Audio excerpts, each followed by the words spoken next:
aptitude, expertise, genius, gift.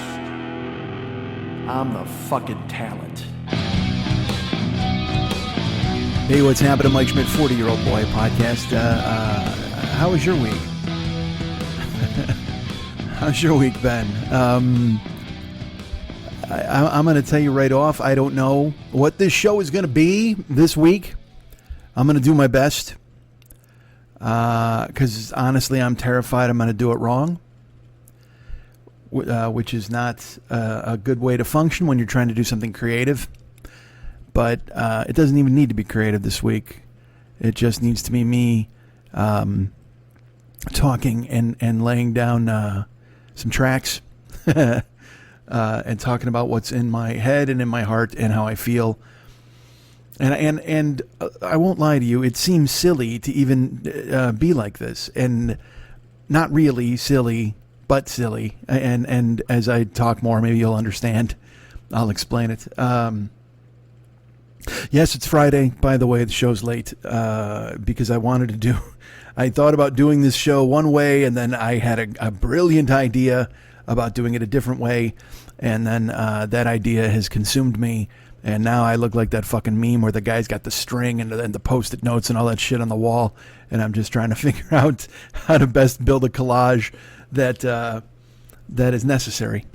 That's the only word I can think of, is that it's necessary.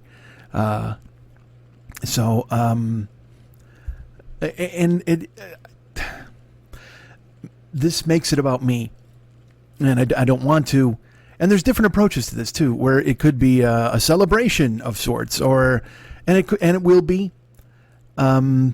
It'll be part celebration, part eulogy, part tribute. I don't know. But it's going to be harder for me than I thought, because and look, if you don't know, a guitar player, much more than a guitar player, an icon, died this week on Tuesday. His name is Eddie Van Halen, and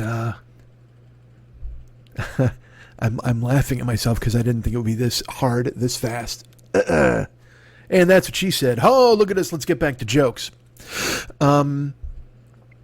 Tuesday, I was here at the house and getting ready to jump in the shower. And I had my phone in my hand, and I had my drink in my hand. I had my phone in my hand. I had my toes in the sand. And wow, did I get some news? Oh, yeah. I saw it first on Twitter. I saw it from TMZ, which made me think, well, obviously this isn't true. This can't be true. I checked that. It was on Facebook. Someone posted it on Facebook. Like I was on Facebook and it popped up at the top of the feed. So I was looking right when it was notified. And I said, well, I just out loud, I was like, oh no. Because let me tell you a little bit about Eddie Van Halen. He is, he's been sick for a while, and I've known he's been sick, and you've known, if you followed along, you understood what was happening. I mean, he's had cancer. He had cancer years ago. He had tongue cancer. He had to have a third of his tongue removed. People said it was from smoking. He said he thought it was from metal and copper picks that he used to keep in his mouth.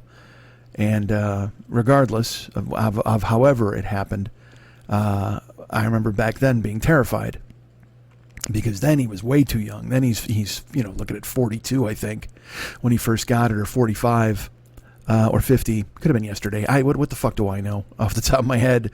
But I just remember being scared, because that's too early for anybody, let alone someone like him. So he beat that, though, and he beat it in a way where he's been functional and changed his life around, and we'll get to all that. But there's been stories and rumors that he's had, he had this cancer and it had come back in his throat, and supposedly he had been going back and forth to Germany for treatments every other week, which that seems like it might be prohibitive and or expensive when you think about it. But you'll do anything if you have the means to stay alive, and rightfully so. So he was doing that, and regardless, I got the notice that he had died, and I looked it up, and I couldn't. I think I made a comment on this show a couple of weeks ago or months ago. Someone died. I forget who it was, and it might have been on this show or just to a friend. And I said, I don't know what I'm going to do when Eddie dies. I don't have any idea what I'll do. I don't know. And I can tell you what I'll do. I'll freeze. And I won't know how to do anything. I'll hide. I'll dive into his music and wrap myself up in it and worry and hope. So I Googled it, and it turned out that, not Googled it, but I went to Twitter right away and put in his name, and I saw the TMZ report, and and as we do in this most ridiculous of times, because we all have a megaphone and we all have two thumbs, we run to get our tribute out. You know, everyone runs to shine a light on the fact that, oh my God, and they gnash their teeth and they rend their garments and they wail, and that's and I can't argue with people. I can't tell them how to be. I knew though that I didn't want to make anything about me. And which is ironic, because now this entire show is going to be about me and how I feel. Maybe I knew that. Maybe I knew that I would be doing this. I would fight to do it, but I would be doing it, and so I didn't want to type platitudes or immediately be like, oh, I saw them one time and oh my God, they were great. And look, if that was you, and if it meant something to you to reach out and say your experiences, because that's what we all do. We have a voice now, and we're able to lay it down right away, instant grief. But I knew I couldn't do that. It was more than that. And I like immediately started to cry when I read it, and I couldn't believe it. I mean, I could believe he was sick. What I couldn't believe was the sledgehammer that hit me right in the chest. As if it was someone extremely close to me. I had texts from people who wrote and said, asked if I was okay, which seems indulgent and wrong. I fight this every week with you guys about, do I have things I should say? Do people care about me or my voice? What do I do? I don't know why I've reached this pitch. I don't know why I've reached this pitch in my life, but I have. And so I didn't want to run to a keyboard and type that what he meant to me and spill it out, but because also I'd still be typing now on Friday. But I had to say something, because I know a lot of people associate him with me, or know how much he means to me. So I typed, I went to my Facebook page and I just typed, oh no. Which seemed enough. It let people know I knew. Some people were, why so vague in this 2020 time? My buddy Brian, and I understand that. I don't find vague booking interesting or fun, and I wasn't trying to be that. But also, part of me couldn't just type it like a town crier. I didn't want to be, hear ye, hear ye. A genius has died. I didn't want to do that, and I didn't want to make it about me. So I did the first thing I thought of. And because it was the first thing that came to my mind. Oh no.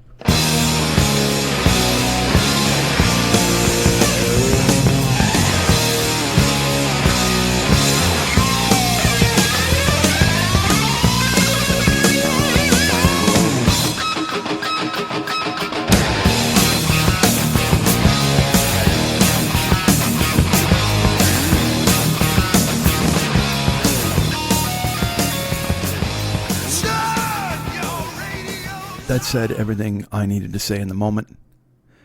And then I had to get a hold of myself. Because I just... And look, I've told you stories before where I teared up or this, and we know I'm a sap. Okay, I get it. But this was different. And like I say, I don't understand why it hit me so hard so fast. But then, you know, if you think about it for any length of time, you realize that this was someone who was incredibly important to me. You know, people wrote me, they'd reached out via text, and they said, "Hey man, I hope you're okay." Which was so nice and so considerate of people. And I wrote them back and I said, I'm actually not. I couldn't explain it. I don't know if it's not having kids or a family or a regular grown-up life. All I know is I'm a wreck. I was a wreck on Tuesday, and I have my moments still. And I have dived into music. And I'll hear certain things, and they just set me off, and I'll sit and I marinate in the sadness. Like I said, this could be part tribute, part whatever the fuck you want to call it. But right now, I am just tremendously sad.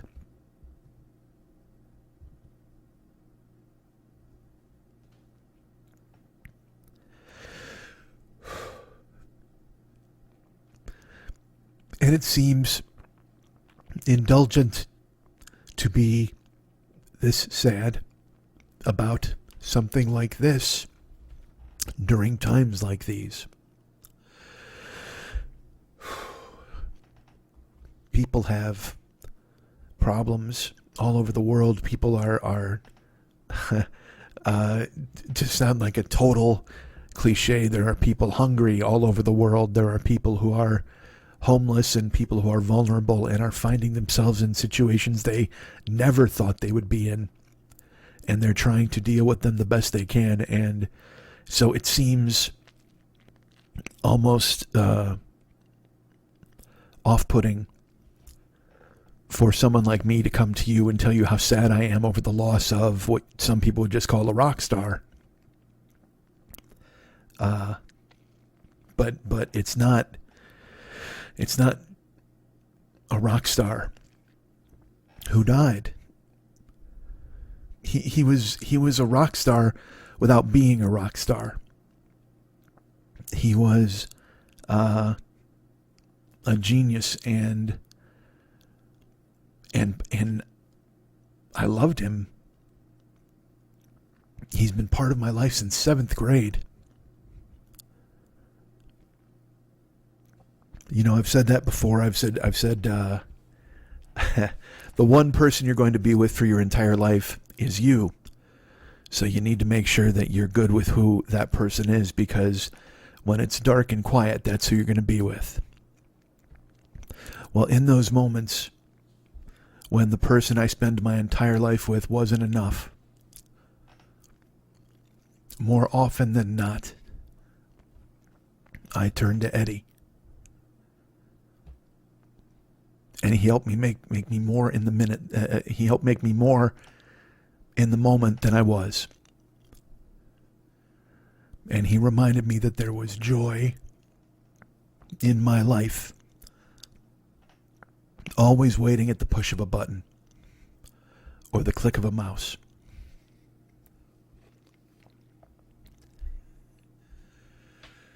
It seems odd to grieve for people that you don't really know. But then you sit and you think, and I'm sure you can do this too. How many people out there who are important to you that you just don't talk to, you don't see? How many people have been important to you in the past that you haven't thought of in so long?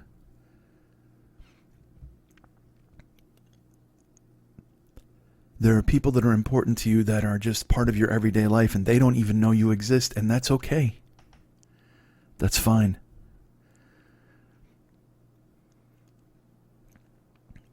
But they've given you a reason. They've given you hope, or they've given you happiness. They've given you shelter from whatever storm might be taking place in your life. And you know you can always turn to them. Friends are friends, but a friend might be busy with work, or his kids, or her job needs her double time, or she had to go to the gym, or they're just living their own lives, or they're hiding in their own darkness. But for me, Eddie was there if I needed him anytime. There are people in your life who are important to you, and when they're gone, it just, even though you may not know them really, it brings back all the life you've lived up to this moment. When they're gone, you sit and you think of all the life you spent with them and how important it was to you. And it seems one-sided. But if they're creating, if they're putting parts of themselves out into the world, it's never one-sided. They know. They know. Now, they may question themselves. They may wonder why what they do matters. And it's always better when you get the chance to tell them or something. But I think Eddie knew that what he was doing was important for people. And also it was something he had to do. He was driven to do it. And he's been a constant in my life since I was 11 years old. 11 years old.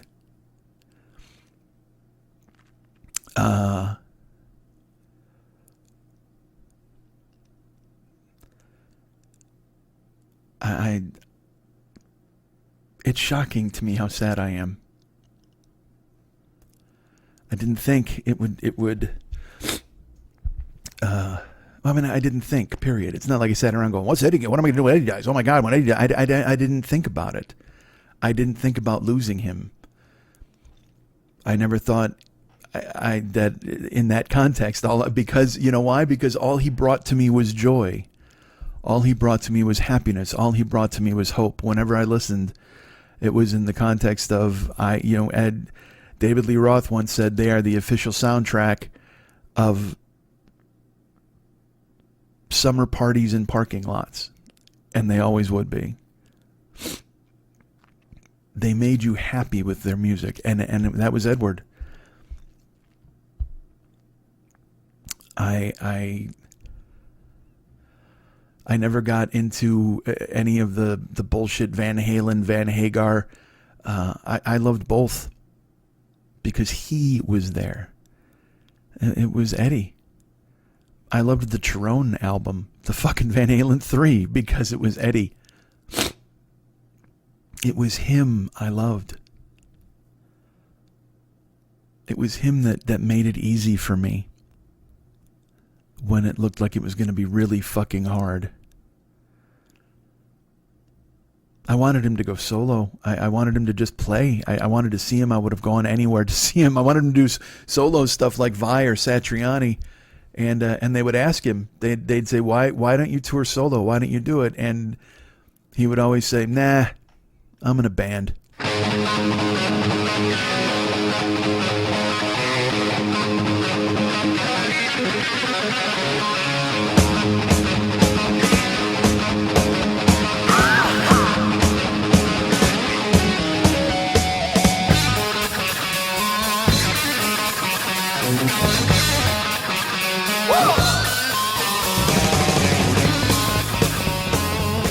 perform in a band.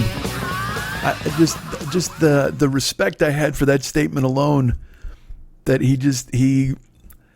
that shows you he never viewed himself as a rock star.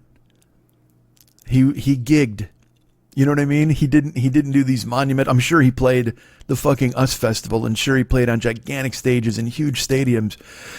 But he was just gigging. He was doing what he was born to do and what he loved to do, and that's so there's just a lesson in that. I've seen interviews with him. I've read, so many things with him. One time they asked him, and look, you know me, I respect anybody who does anything I can't do. I can't do instruments. I can't play music. I can't sing. And those are things that I would desperately do anything. If there was some sort of monkey's paw or some sort of, devil who showed up and like, what will you trade? Barley corn, whatever the fuck. I would want to play guitar and sing. That's what I would want more than anything in the world. And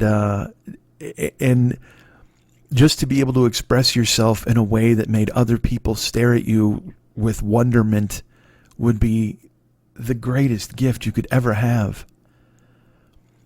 And look, I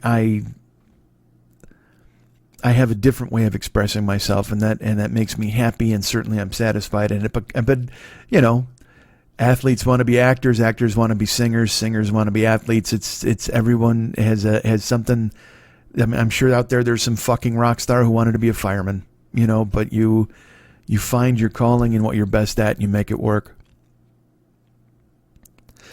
And he was as I've said, a genius, but also just a different kind of man, a different kind of person. He once said, they asked him about how he learned how to do what he did, and he basically has, this is true genius. He has no answer. He doesn't have any magic trick where he went, oh yeah, no, well I did this one day and then I studied and I read a book, and he literally said, instead of reading a book, I wrote my own. And the power in that statement is, it can't be denied.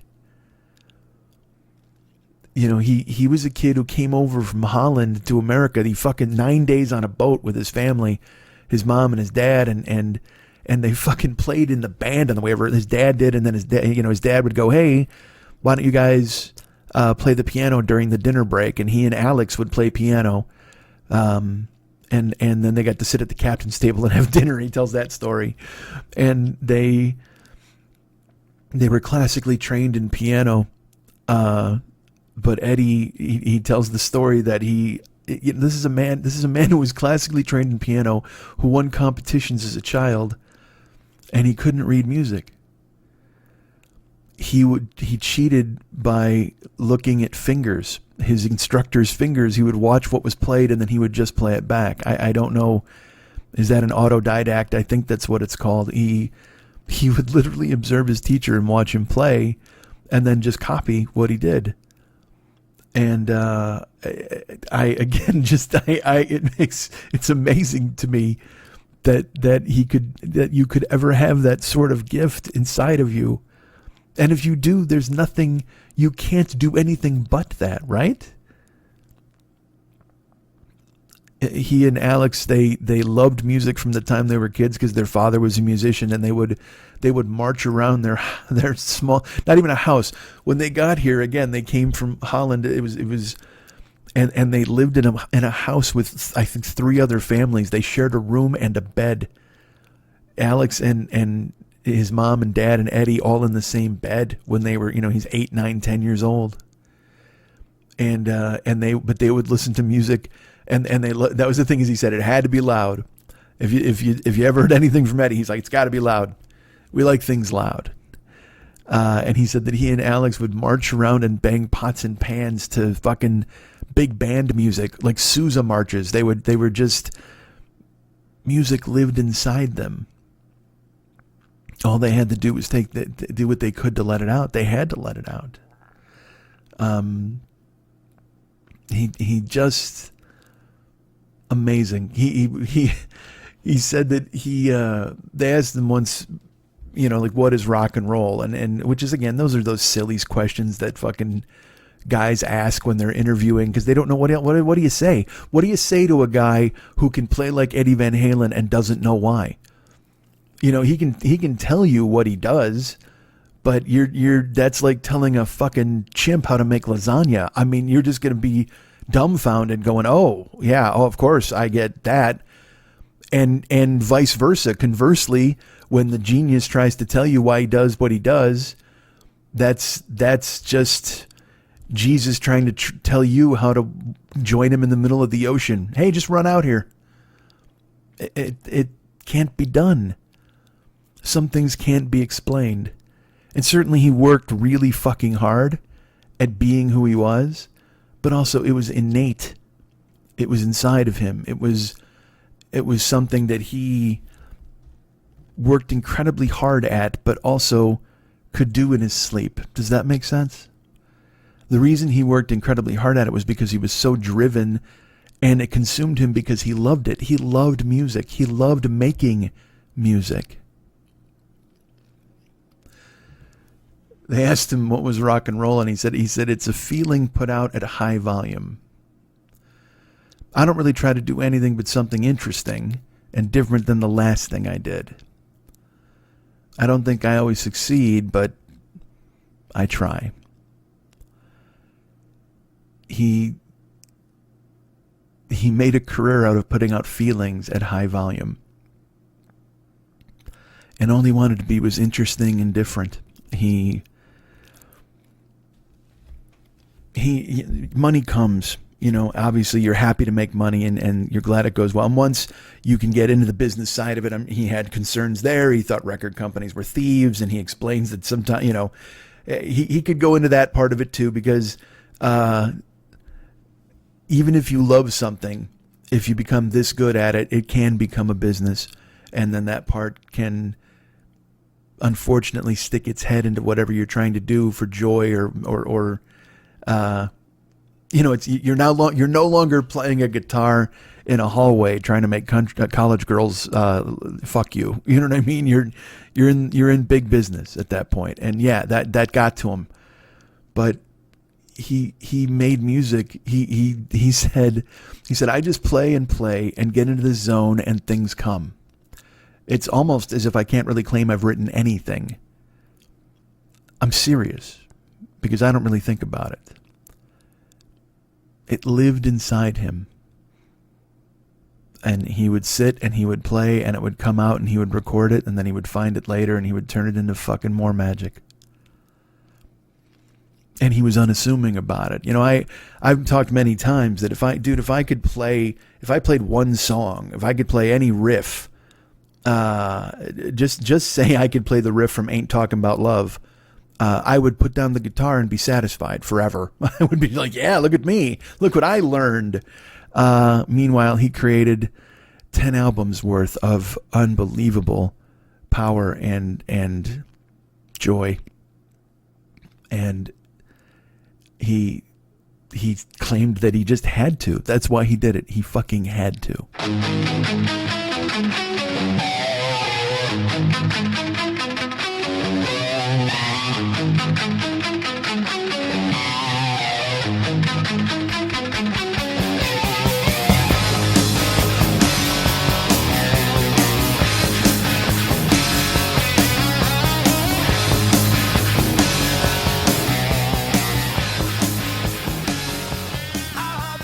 He fucking had to.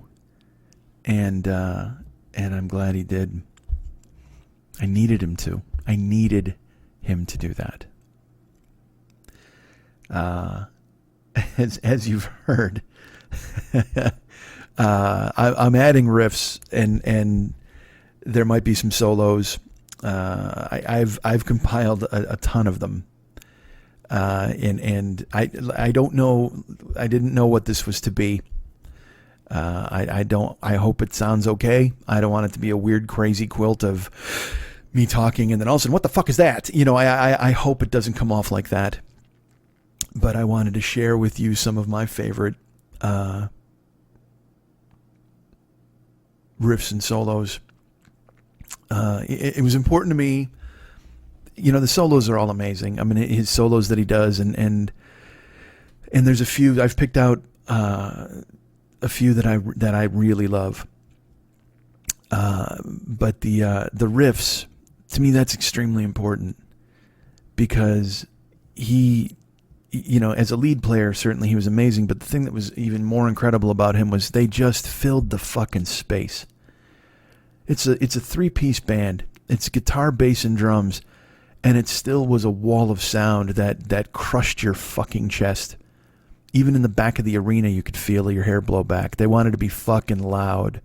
And Eddie, you know, they didn't have another guitarist on stage with them. They didn't have another guy to fill the holes. They had Eddie. And he played everything. And it never sounded spare. It never sounded thin. He had his remarkable, unbelievable tone. And look, by the way, I'm gonna use music terms here that I don't really understand. I won't lie. I'm not a musician.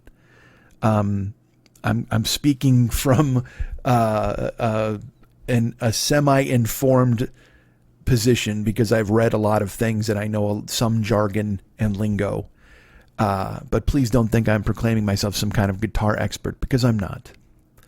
But I, you know, obviously I know what I like, and I know some buzzwords that might work here, but his tone, that was one of the most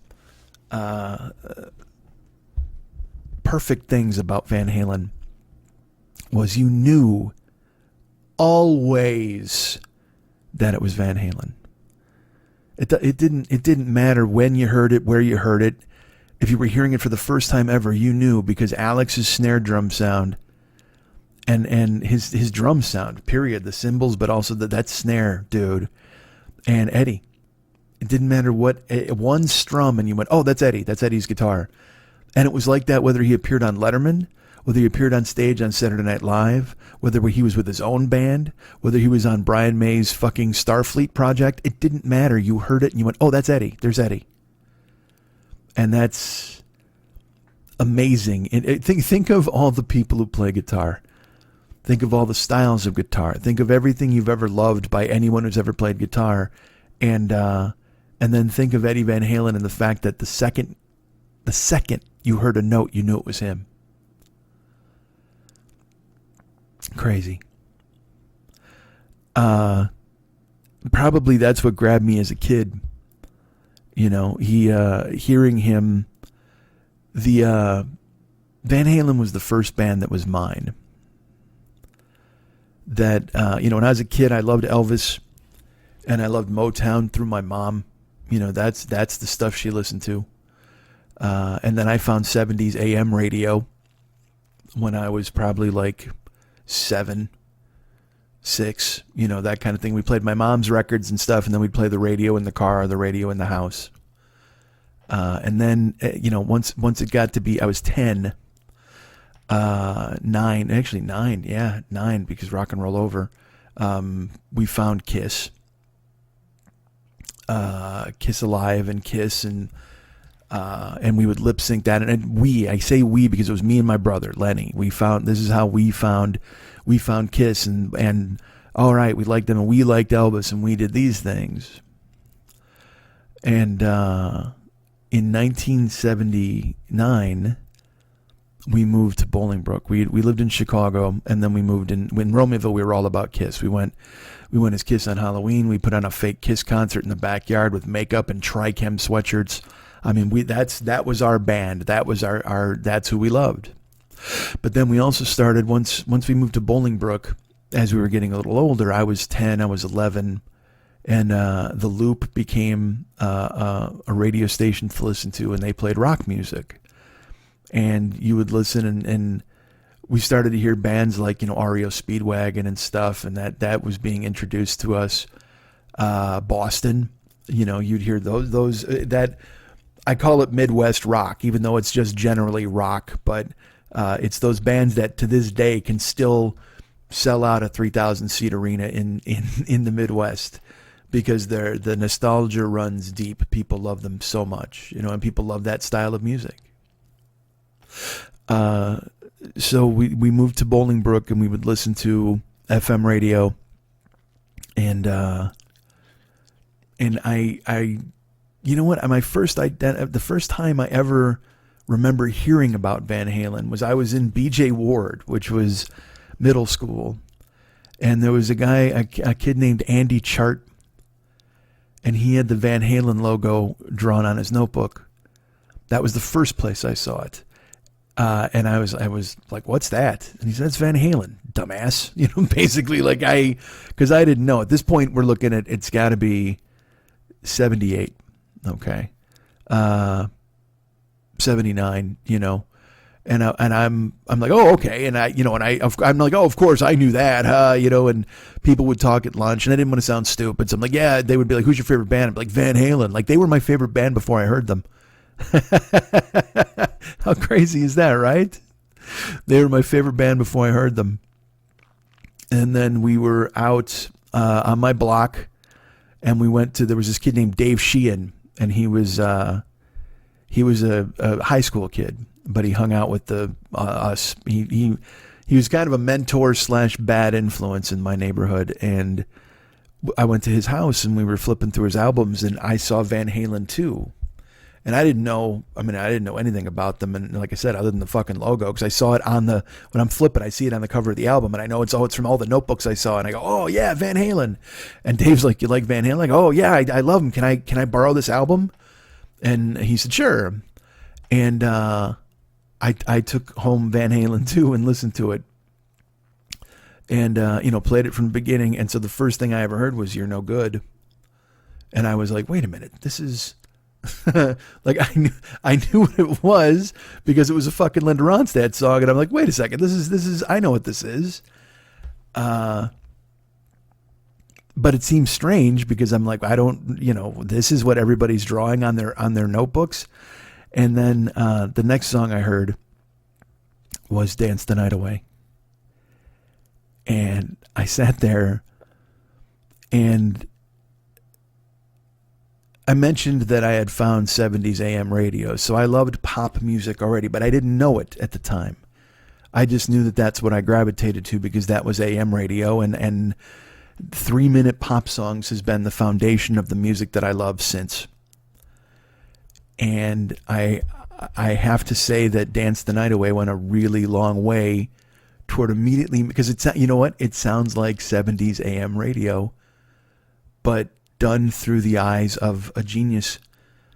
Dance the Night Away is just hook. It's just the hook is so, and the hook's right away. The hook's right away, and you're grabbed and pulled in, and it's just perfect.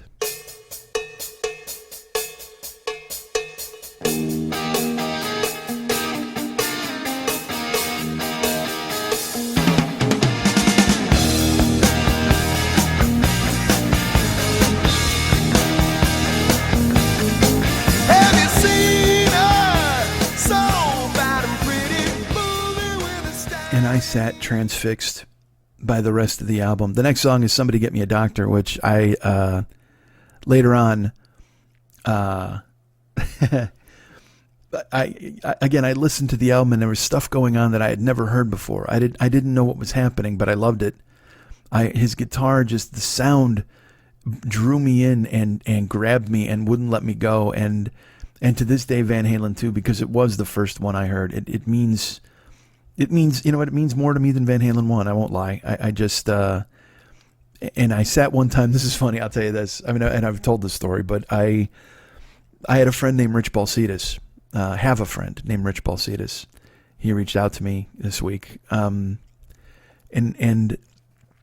he loved Van Halen. He was a musician. He was a bass player. And so we would listen to Van Halen records and sit there and listen to stuff and go, what was that? What was that? Or how did he do that? Or what's going on? And Rich would have a guitar, in his room, and we'd try to figure out what to do. And I've told this story. We listened to Somebody Get Me a Doctor, and there's a part in the solo. The solo is just, and dude, there's hooks in his solos. There's a part in the Somebody Get Me a Doctor solo that goes, I can't even explain it. I'm not doing it right. It's not just Flash. He was just fucking great. He was so great. And because so many guys can play fast. So many guys. I've talked about that guy Michael Badio, who's Michelangelo. He plays a double-necked guitar with ambidextrous, and there are dudes who shred. Certainly, there's guys who shred all over the place. There's fucking Yngwie and all those dudes. But Eddie knew hooks and he knew music, and I think that came from playing with his father and playing oompa music and understanding what you needed to do. I mean, he played cover tunes. When they played Gazzarri's, they were almost a house band essentially, and they had to know hundreds of songs. People didn't just want to go there and listen to Van Halen songs, so they'd be playing. I have a bootleg of them where they're playing Beer Drinkers and Hellraisers by ZZ Top, and then they play Get Down Tonight by the fucking KC and the Sunshine Band. You know what I mean? It's just that's what they had to do. They could play fucking Earth, Wind and Fire because Dave could do it. Dave wanted to do it, and people wanted to dance, so they couldn't just fucking go crazy. And so he had it in him. And also, but the funny thing is, he tells the story. He's like, I couldn't play them like them. He goes, I had to play them like me. He goes, I couldn't play those songs and sound like anybody but me. And, I'm sure that seemed like a hindrance at the time to club owners and stuff, but in reality, it's his fucking calling card. He could never be anybody but him. And that's what I alluded to when I said anytime you heard one note, one strum, anything, you're like, oh, that's Eddie. Rich and I are sitting around listening to Somebody Get Me a Doctor, and in the solo, he plays the solo in the song, and then there's a round of applause. Like it's such a great conceit. That's another thing. Van Halen was just fun. They were just goddamn fun. Dave had a lot to do with that. Eddie, as a person, Eddie was shy and he was a little withdrawn, and he was a gearhead, man. He wanted to play guitar, but on stage he would cut loose and just float. Like he'd be running and he'd be doing those jump splits, the fucking Eddie Van Halen jump splits. And I mean, Dave's doing splits off the drum riser. Mike's doing somersaults. That fucking band was insane. They were goddamn insane. And that was from years forged in battle where they'd be playing in backyards and fucking high school gyms and they'd play a phone booth if you promised to call. They were driven. They had to do it.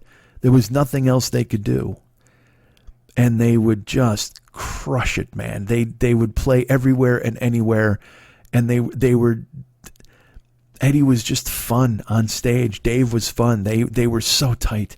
There are clips from them on stage in '82 and '84 where you're just going, my God, they were truthfully the mighty Van Halen. So Rich and I are in his bedroom and we're listening to Somebody Get Me a Doctor. And one of the fun flourishes, like I said, is the solo ends, and then everybody's clapping. They're just going crazy. There's this thing where like, whoa, yeah. And then Eddie kicks right back into the fucking hook. Wow, down, chicka down, down, down, bow, bow, bow, bow, bow. Wow, down, chicka down, down, down. And then down, down, down, down. Wow, down, chicka down, down, down, down, down, down, down, down. And then this noise happens. This sound Rich and I had never, ever heard before. And Rich is a musician. Granted, he's a kid, but you know your way around an instrument a little bit. And we hear this noise come out, and both of us, I might have even grabbed his leg. It was almost as if we saw a ghost. We were so scared, and it's like that scene where I'm so scared, I'm so nervous, I'm so happy, whatever the fuck. We were just like, whoa, and we were like, what the fuck was that? And again, I'm 13, you know what I mean? And he's 14. And so we just kept picking the needle up and pulling it back to listen. Because again, it's a fucking record. It's not a cassette. It's not a fucking CD. So you have to keep picking up the needle. And we keep picking up the needle, which is awesome. Because again, I'll listen to the solo on repeat. I don't give a fuck. But we kept trying to figure out what the noise was that we heard coming out of his guitar at the end of the fucking solo. He's like, he hits the solo and then he hits the down, down, down, down, down, and then this noise. It's like this. I don't know how to explain. It sounds like a cat walking across piano strings.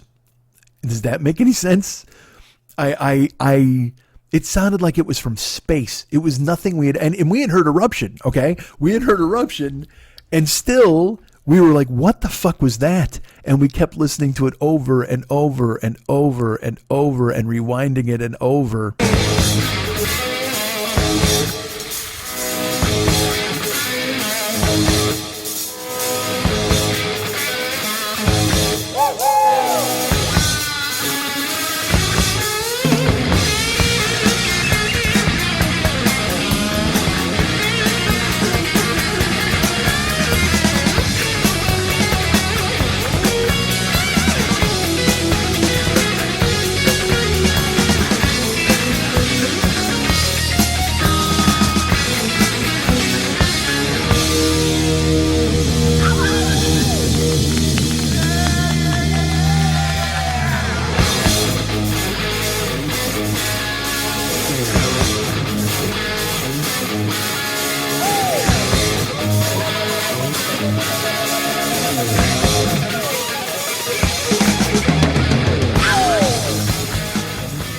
We finally figured it out. Not really. We just we couldn't do it, but we sort of thought what we knew. And then eventually we found out later what it was is Eddie was pulling off the strings with his left hand while muting them with his finger on his right hand. So he was using his index finger to slide up the neck while he was pulling off with his left hand. And I've already lost you with whatever guitar gear talk. If you understand what I'm saying, I don't even know. I like I said, I know what hammer-ons and pull-offs and vibratos and humbucking pickups. Like, I learned these things just because I loved Eddie. I don't know. I didn't know what they are. I couldn't pick them out in a store, but I would read. I wanted to know his language, so I would read Guitar World interviews, and I don't know a fucking thing about gear or all that shit. But he would tell stories about tearing apart vintage guitars and building new ones. You know, when he built the Frankenstrat, he was trying to figure. He wanted to have humbucking pickups. He basically combined a Fender and a Les Paul, I think it was, and he combined them together, or a Fender and a Strat. I'm not doing it justice, but he tore it all apart and he put together the guitar that he wanted to see if it would work. He bought a Marshall amp. This dude bought a Marshall amp. And he didn't realize it was from England, so he plugged it in and it didn't work. But then he saw that it was 220 volts, so it had to heat up. And then he went to a store in Burbank and or Pasadena, and he got a thing called a Variac, which was a dimmer switch for lights. And he added that to his amp so he could use that as a volume knob and turn up the volume whenever he wanted. He's superseding the fucking volume that was in the amp itself. And again, you know how much I hate this kind of talk, but it fascinated me coming from him because he made it interesting. And also because I knew whatever the end result of his tinkering, it was going to be something that I loved. It created something that I loved forever. Even the fucking appearance of the Frankenstrat, you know, there was no calculation in what Eddie did. There was no calculation. There was just innovation. He didn't sit and go, all right, I need to invent this and here's why. No, he's melting wax on a hot plate and dumping pickups in there to try to make them work, and he's ruining them, and he's just trial and erroring. It's as if Mozart and Thomas Edison were the same guy. I can't stress enough how amazing he was. You know, you can say, oh yeah, look at his stripey guitar, and look at his fucking, you know, the riff to Unchained, and oh my God, look at those overalls. And yes, but please know that he was driven to create everything that you heard, that by trial and error, by tearing apart amps, by building and doing things. Like, he didn't just pick up any guitar off the rack and went, oh yeah, I'm good. You know, they asked him once, they said, Clapton and Hendrix, these guys played these regular guitars like off the rack. And he goes, well, that was good enough for them, obviously, but not for me. He knew what he needed and it wasn't available. So he fucking built it. He made it. The Frankenstrat, the appearance of it with the stripes is fucking iconic. It's amazing. On Instagram this week, Dweezil Zappa put a photo of his fucking ceiling in his living room, and it's the pattern of the Frankenstrat. And he said, he goes, I looked up to Eddie, and now every day I can still look up to Eddie. Because Dweezil loved him. Dweezil, he got guitar lessons from Eddie. Eddie, I think, was the first guy to call him when Frank died. He was a good person. In addition to being this unbelievable genius. I'm sure you've heard the story of Dimebag Darrell from Pantera. Eddie met him and he just thought he was a genuine dude, and he was hanging out with him and Vinny, and they wound up being friends, and then Darrell died. And Dime loved Van Halen, and so Vinny tried to contact Eddie and said, hey, look, he loved the Bumblebee Strat on guitar on the back of Van Halen 2. If you have a replica of that, we would love it, because he would want it. He would want to take it with him. And Eddie showed up at this funeral for a guy he'd known a couple of months. Like they weren't great friends, they weren't best friends, but they spoke the same fucking language. And Eddie must have seen some kind of kindred spirit in him, because Eddie showed up at the funeral with the original guitar from the back of Van Halen 2. And he said Dime was an original. He deserves an original. And Dimebag Darrell was buried with that guitar.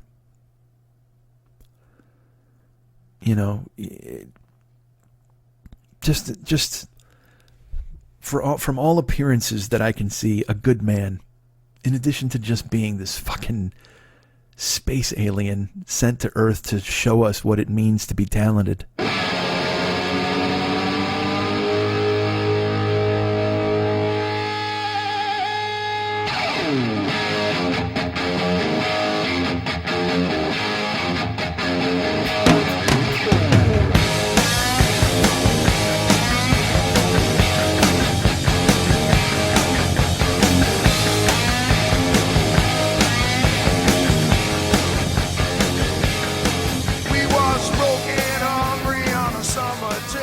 You may have noticed I'm focusing on riffs you might not have heard. Look, I could play Panama, and I could play, I played Ain't Talking About Love, which you have to. You know what I mean? Some songs you have to. Dance the Night Away, you guys know, and because it meant so much to me, I had to include it. But these are my favorites. This is stuff that now look, and it doesn't mean I don't love the other. I mean, I love it all. I love it all. But these are riffs that stay with me. Like I said, the first album I ever heard was Van Halen 2, and I used to go to sleep to it. I used to put on side 2. That would start with Light Up the Sky, and I'd try to be asleep by the end. I'd race Eddie to sleep. So like I said, I borrowed Van Halen 2 from Dave Sheehan, and that was it. Then I went and got Van Halen 1 and was, then I heard Eruption and was like, oh my Christ. And listened to all of it. And then that was it. I was obsessed with them. And I still loved 70s AM radio, because in 1979, I won a radio contest and I got Get the Knack, and I played the hell out of that album. Still played Kiss. I still like that stuff, but I loved Van Halen because Van Halen to me was the first band that was mine. I found them.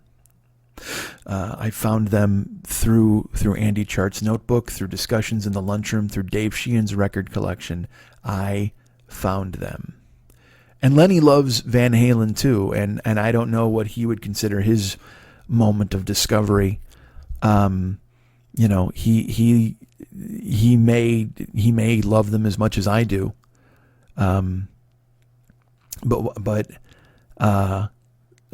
Whatever. I'm not trying to have a fucking dick swinging contest over who loved Van Halen more and when and who loved them first. I can only tell you about my journey and how I found them. I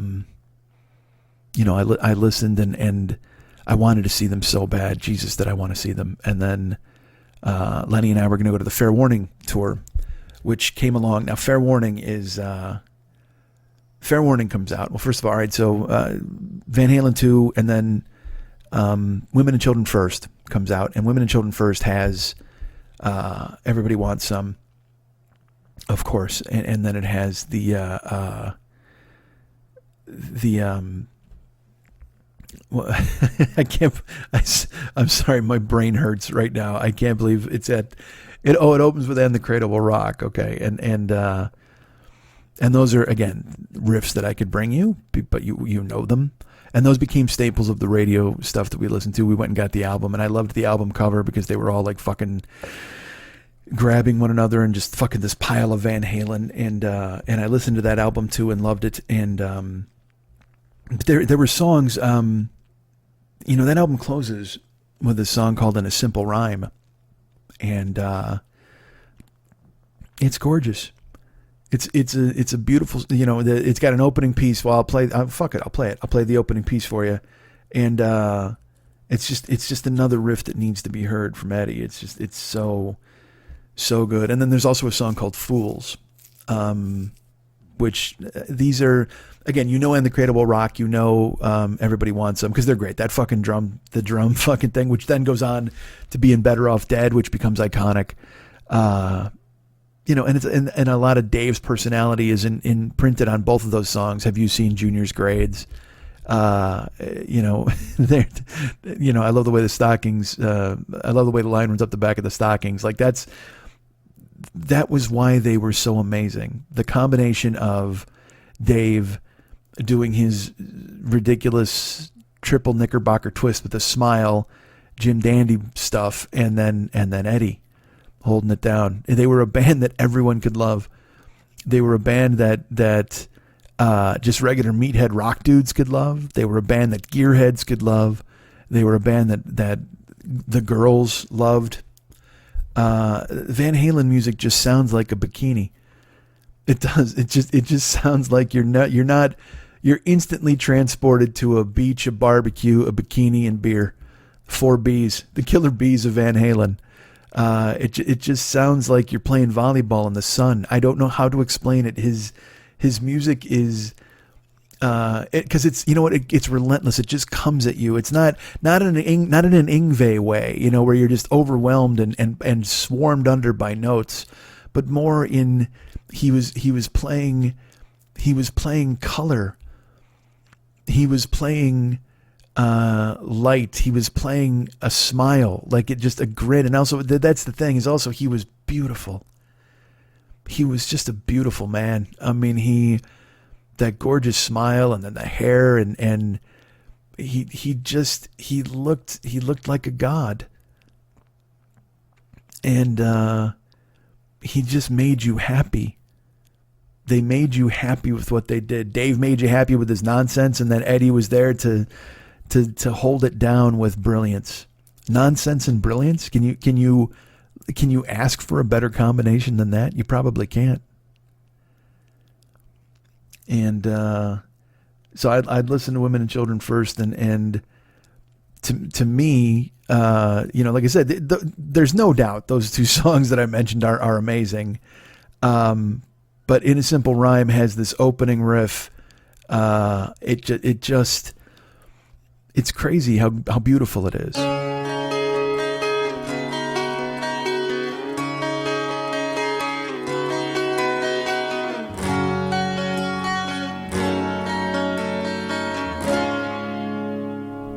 Now you hear that piece of music and it's gorgeous. It sounds like bells. And actually there's a great line in that song where I heard bells ringing. I think I heard an angel sigh. And she said, there will be times you're gonna hear the angels singing. It's lovely. It's just beautiful. And I'll tell you what, on that same album, you hear that riff? You hear that fucking crystal clear, sounds like a goddamn bell riff from In a Simple Rhyme? Well, okay. Well, let me hit you in the face with the fucking shovel of Fools.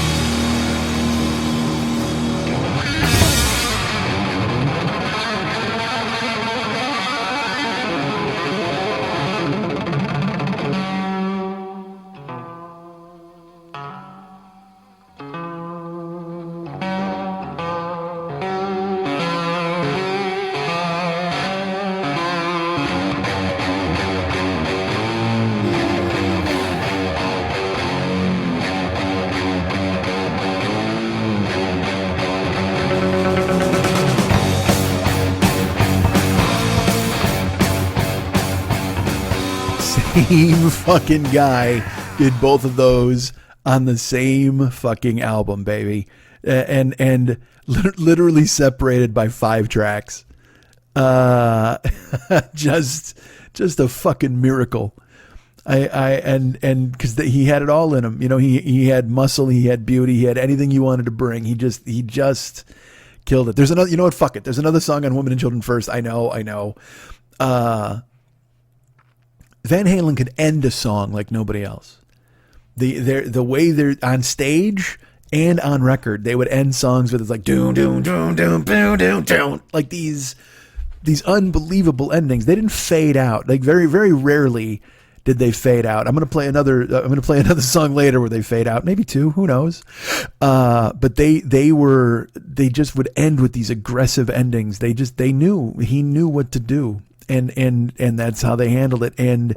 But there's another song on Women and Children First. They once asked Eddie how to describe Van Halen's music, and he said it sounded like Godzilla rising from the ocean. And oh my Christ, do I love that quote? How perfect is that? And how perfect that he knows how that's what they sound like, because they were just a monster. They were a monolith. They were huge, and they loomed over the horizon. And there's a song on Women and Children First, and it's a quick interlude song in between. It's just a quick hitter, but it's I like to think that Eddie had this song Tora Tora in mind when he said that Van Halen sounds like Godzilla rising from the ocean.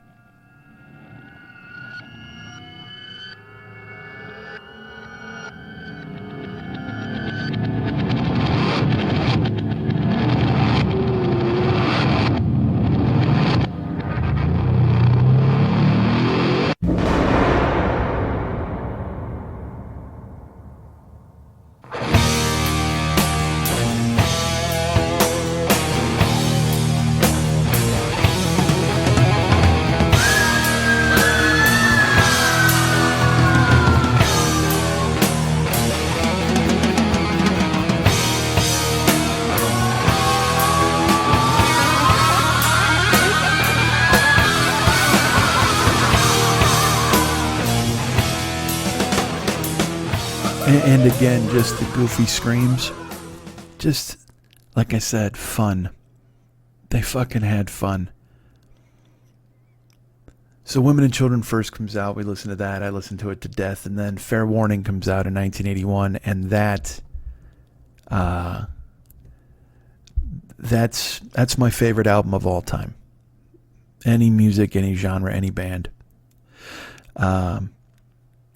Because, you know, you listen to the first 3 Van Halen albums, they're amazing. But Fair Warning, you can hear this, and it comes through. And I find this out later by reading interviews, but I could tell something was different when I listened to the album. It was different. And like I said, I'm sitting here telling you that he was happy, and, you know, their music was of a piece where you would think to yourself, let's open up a trunk of the car and it's filled with ice and beer and that sort of thing. But if you listen to Fair Warning is darker than their previous work, and it spoke to me instantly. Like I said, I'm 14 when it comes out, and I hear it right away. And from the opening riff of Fair Warning, which is Mean Street, you're like, all right, well, this is different, because it's even the subject matter is a little darker, it's not all smiley and happy. You know, the first side of Fair Warning goes Mean Street, Dirty Movies, Sinner's Swing, and then my favorite song of all time, my favorite Van Halen song of all time is Hear About It Later. And you know, this album is famous for Unchained, the riff for Unchained. Fuck it, I'm gonna play all of these. I know. But well, let's just go ahead and play Mean Street really quick. So then that'll set up what else I have to talk about. Cool. Well, I'm asking you for permission. You're hearing this now. It's not like you can go, nope.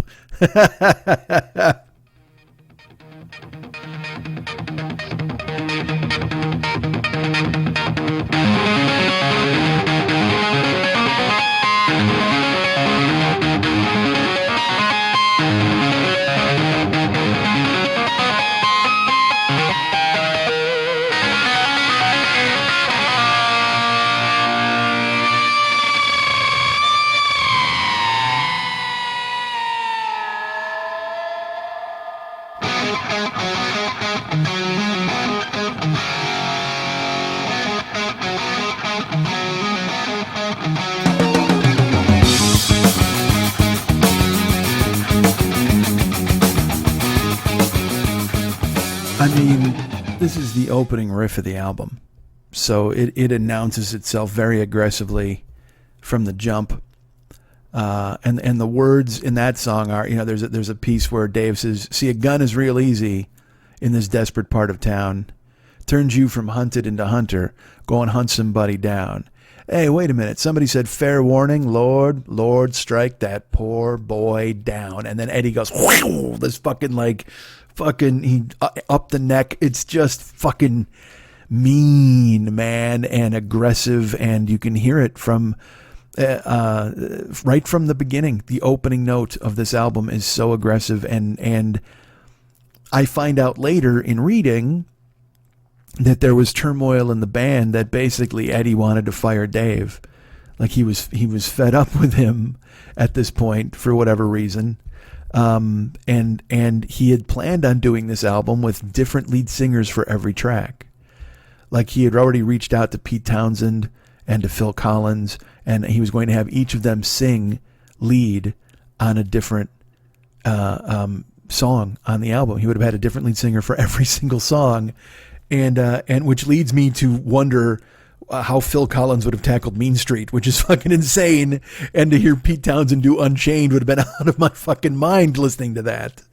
But that's how fed up Eddie was, and it comes through in his guitar playing in this album. Of course, there's the riff from Unchained, which I'm gonna just play these. Maybe I'll play them back to back with just one. So let's play. Again, you want to talk about aggressive. This right here is forever associated with aggressive Eddie. This is the thing that they wound up opening with it later. They would open with Romeo Delight all the time, which was another song off Women and Children First, which is fantastic. And they would tear the fucking place down with it because it's just a chugga fucking monster. But Unchained, the riff in the beginning this is something that is always associated with aggressive Eddie is the riff in Unchained, the opening riff.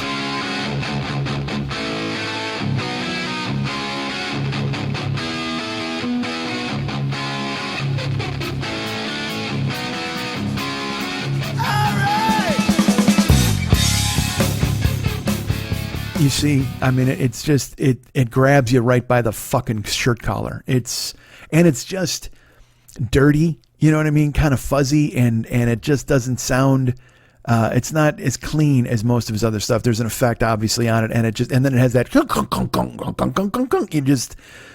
it stays in your mind. It sounds like you played it with a razor blade. It's just so fucking dirty and fuzzy and aggressive and on the same album, and these songs go back to back. I Unchained, though, unfortunately, is second, so I guess I should have flip flopped these. But Hear About It Later is my favorite Van Halen song, and people ask why, and I go I don't know. There was something about the first time I ever heard it. It's not like it speaks to me in personal experience. It's not like it's something where I'm like, oh yeah, no, this lyric is relevant to my life. It has something to do with, there was a live video of it that would be on MTV. And, when I listened to Unchained I listened to Fair Warning, and I love the whole album. I just did. It gets a little hinky on side 2 where with, Sunday Afternoon in the Park, but that's just an instrumental piece that leads into One Foot Out the Door, which we'll get to in just a second. But Hear About It Later is, it's as dirty as Unchained is, as aggressive as filthy as hiding in a dark alley behind a garbage can waiting to hit you in the head with a blackjack as Unchained is. That's how clean the opening of Hear About It Later is. That's how you would listen to this in earbuds, not then, but headphones. I would listen with headphones, and it's almost like I could hear the pick hitting the strings. I love this opening so much. It's as I said, a song that it's not like I'm like, oh yeah, the lyrics mean a whole lot to me, or oh, it's got deeper meaning. I mean, certainly there's other songs that I've heard that touch me in a different way. But this song, again, hearing it on the album when it comes out of Sinner's Swing, which is a fucking jam. and then it's a stop sign. You know what it is? It's a goddamn stop sign between Sinner Swing and Unchained. Because Eddie was mad. Eddie's mad through Mean Street. He's kind of fucking, Dirty Movies is a groove, but still, even that, he has his anger. There's anger all over Sinner's Swing. The guitar sounds like it's fucking out of control. Like he's literally, Sinner's Swing, it sounds like he's trying to lasso the guitar to the ground and wrestle it down and control it. Because there's this thing where he's just like, I don't even know. It's like he grinds the pick on the fucking, the either on the pickup or on the strings or something. It makes this really weird fucking noise. It sounds like he can't stop the guitar from doing bad things. And so that's how Sinner's Swing ends. And then Hear About It Later starts, and it's almost this, it's a sigh. It's a break between rounds, which picks up right away with fucking Unchained. And it's also your typical Van Halen song, I told you, where they really know how to end songs. The end of Hear About It Later, it's just, it just builds to this crescendo, and it's chugga chugga, and then down, down, down. They're so good. But the opening riff of this is this raft in the midst of a choppy ocean that you've been trying to climb out of and couldn't. And then you finally are able to grab for purchase and pull yourself up, and Hear About It Later exists as that respite from absolute aggression and anger.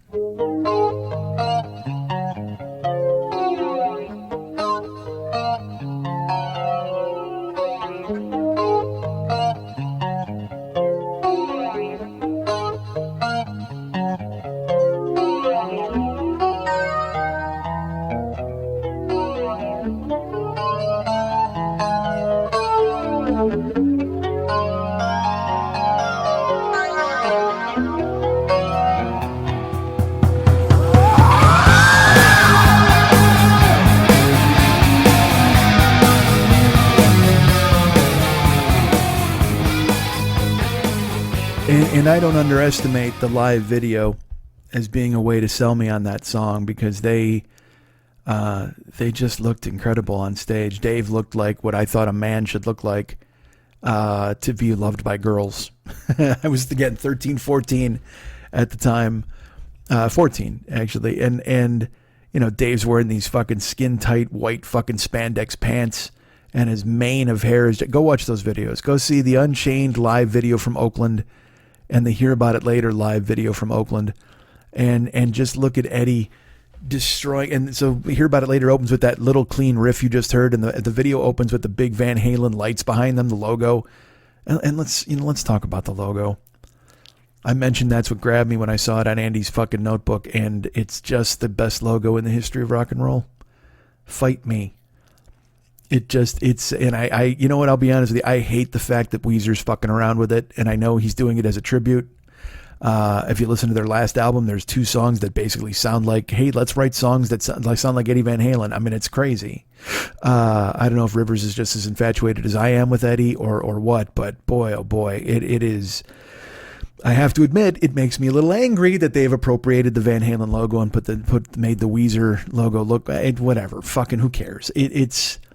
the logo was easy to draw, but it said everything. It said everything you needed to say. It was the VH, the mighty VH, Van Halen. It's so great. So in that video, the giant Van Halen logo is lighting up with light bulbs, and then you just hear Eddie, he opens the beginning of Hear About It Later. And the solo is so good. It's just so good. I love that song. It's my favorite Van Halen song off my favorite Van Halen album. And like I said, it's a respite from aggression, and there's aggression. Now, even So This Is Love, which is later, which is a goddamn jam, is just, even though it's still kind of a swing song, it's still aggressive. But the aggression peaks at the end of the album. There's a song called One Foot Out the Door. And it comes on the heels of Sunday Afternoon in the Park, which is just an Eddie, even trying to do a keyboard piece on this album, he's furious. So Sunday Afternoon in the Park just sounds like it's just this odd amalgam of sounds through a keyboard. and then it descends into One Foot Out the Door, which sounds like a punk song. And then, I grabbed that telephone, thought she was alone, telling me there's company, your husband's coming home. And it's just fucking, and it's only 2 minutes long, One Foot Out the Door. Because you consider it a couplet with Sunday Afternoon in the Park, that's 4 minutes. But dude, One Foot Out the Door, it's 2 minutes long, but the last minute of One Foot Out the Door, which is the last minute of the album, is just Eddie murdering you with his guitar. Eddie, and it's one of my favorite solos because it's just, Dave goes, I'm coming back for more. And then Eddie goes, the drum even revs it up. It sounds, you know what it sounds like? It sounds like trying to start an old car because Alex just goes, like almost sounds like like that. And you hear Eddie, he does this dive bomb where he goes, I'm coming back for, and that lies underneath, and then the solo punches you. The first note, it's not smooth, it's not melodic, it's just this, it's an attack. You know what it sounds like? If you were to tell me, hey, give me music that sounds like a stabbing, that's what the fucking solo in One Foot Out the Door sounds like. Back for more!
Two things I love is that he sounds like he's spent, and it does that like kind of that echoey feedback thing, and then he just comes right back with and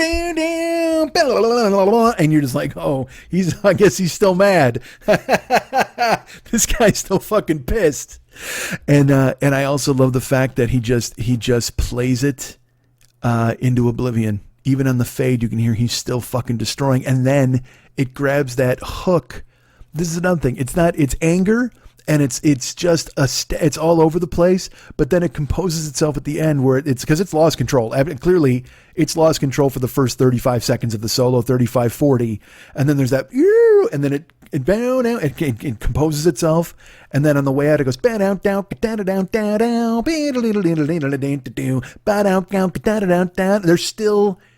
the man still has fucking swing in his anger. The man still has hooks in his rage. Fucking love it. Fucking love him. So Fair Warning is my favorite album of all time. And I actually, at this time, it's in 1981, and I can actually go to concerts now. Like, I'm 14. I'd been to concerts the previous. I saw Rush on Moving Pictures. I saw REO on High Infidelity, and we wanted to go see Fair Warning, and Lenny and I were going to go, and we actually got tickets. If I remember right, they were like 14th row. We got unbelievable tickets through a connection through one of my mom's fucking hoodlum friends. And I don't know what happened. I couldn't even speak to the incident because the aftermath is so harrowing I've forgotten it. But we were grounded for something we did either in school or I couldn't tell you. And my mom took away our tickets to Van Halen. The Fair Warning tour. I could have seen Van Halen. Now, 53-year-old me knows now what is my favorite album of all time. I could have seen them on that tour. We had tickets. The tour that the video from Oakland is from, with the giant logo and Eddie with the fucking Ronald McDonald fucking socks and Dave looking like the best Dave you'll ever see. And I could have gone. and my mom took away the tickets, which sounds bad, but then I tell you this. My mom took away our tickets and went to the concert. Yeah. My brother's done this in a stand-up routine forever. I think I've mentioned it here on the show. And it's, because my mom, she partied and she liked Van Halen too, and she thought Dave was hot. And like I said, she hung out with a bunch of criminals. And I think even the guy who got us the tickets wound up taking my mom to the show. And now, as I think about it later, I wonder if it was just all a scheme. Like if there was some ridiculous plot where Mark realized the tickets were too good to give to kids. And he was like, and they cooked up some fucking trap where they were waiting for us to slip up. Because you knew we'd slip up because we were 14 and dumb. And Lenny was fucking 16, 17. And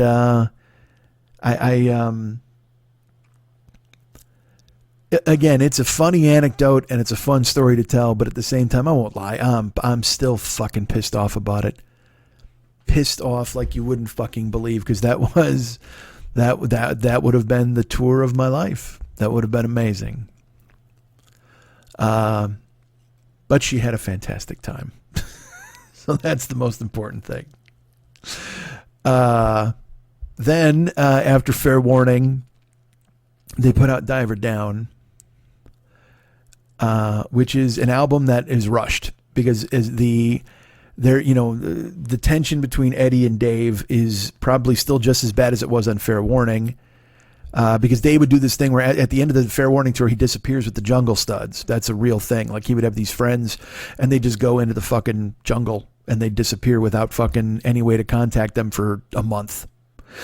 And that would drive Eddie crazy because Eddie would have songs or he'd want to bang stuff out because Eddie was a fountain of creativity. Eddie was also a gearhead, and Eddie was someone who, he would tell the stories that he as I said to you before, he was a rock star without being a rock star. He didn't have pretense. He wasn't a guy. I tell the story often about the Black Crowes where they're like, this is so weird. We're becoming famous and everybody's giving us a hard time and they won't leave us alone. And then I worked a show as a bouncer where their bus pulled up and the first guy who got off the fucking bus had like a 2-foot tall top hat on. And then the next guy had a fucking pig on a leash. And I'm like, well, okay, well, you motherfuckers really don't want to be noticed, do you? Please. So Eddie wasn't crying wolf. He just wanted to make music. He happened to be a musician in a rock band, and because of his musicianship and the hooks and the writing, they became the biggest rock band in the world. But he would be on tour, and he was awkward, and he didn't want to destroy hotel rooms and do weird shit. Did he? Maybe, but he's often said that he was shy and awkward, and he would go back to his room when they were on tour, and he would just do coke all night. And he would drink vodka, which was his drink, which he learned in school. His dad was an alcoholic, so Eddie was an alcoholic from childhood. Eddie would get drunk before high school. His 9th grade science teacher told him, "Don't drink anything you can't see through." And Eddie was like vodka, and his teacher was like, "Yeah." I guess they knew that that's where he was going to go.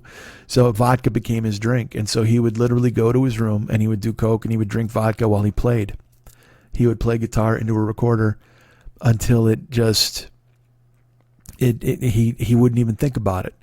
He wasn't trying to create riffs. He was trying to play. And he was trying to turn whatever was in his head into notes and music for posterity and keeping it.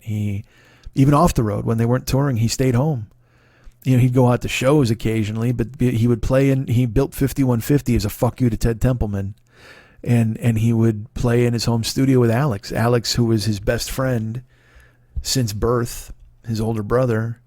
And they would stay up for hours, days, jamming in 5150. Sammy tells the story that when he went to the studio, it was just filled with fucking beer bottles and cigarettes and stuff. But also, they were ready to work. When they needed to work, they were ready to fucking work. And they said, let's do this. Eddie basically lived in the studio because, again, he was compelled to create. So there was tension with Dave, who was compelled to do a somersault. You know what I mean? Who was compelled to find a camera. And it worked fantastic. It was an amazing dynamic for the band's success. But I fear that it was a bad dynamic within the band itself. But what are you going to do? You know, they did the best they could. And then they put out Diver Down, which has like 14 cover songs on it. I don't know if they just owed the studio an album super quick, but it needed to be done, basically. They were like, all right, well, we need to get on the road. We need to do this. So they put out this album. And look, it's got some brilliance on it. There's no doubt. It's got fucking, like I said, 8 million covers, but it's got Cathedral, which became a staple of Eddie's solos forever, which is again, we talk about innovating. He played Cathedral sounds like a church organ, but it's his guitar. And what he's doing is he's pulling off with one hand while he's turning the volume knob up and down. If you ever watch him play it, it's interesting. It's a trick. There's a beautiful song called Secrets on Diver Down that you wouldn't, let's put it this way, you wouldn't think it was Van Halen, except for the fact that Van Halen is playing it. It sounds like it could be played by any other band, but Alex's drum and Eddie's guitar gives it away. But it's a slow, it's a beautiful song. She ain't waiting till she gets older. Her feet are making tracks in the winter snow. She's got a rainbow that touches her shoulder. She be headed where the thunder rolls. It's a great song. And then Intruder is on it, which is the opening, the fucking ominous opening, and that goes right into Pretty Woman. The remake of Dancing in the Street. Jesus, again, there's so many fucking covers. But notable on this album is they did another cover called Big Bad Bill is Sweet William Now. It's not for me. I remember even hearing it at the time, just going, what the fuck? Why is this on a Van Halen album? But one of the reasons it's on a Van Halen album is because Eddie and Alex got to play with their dad. And their dad made them what they are today, what they became, because music was always around them, and he made sure they had a love and an appreciation for it, and then they were just lucky enough to both be unbelievably talented at it as well.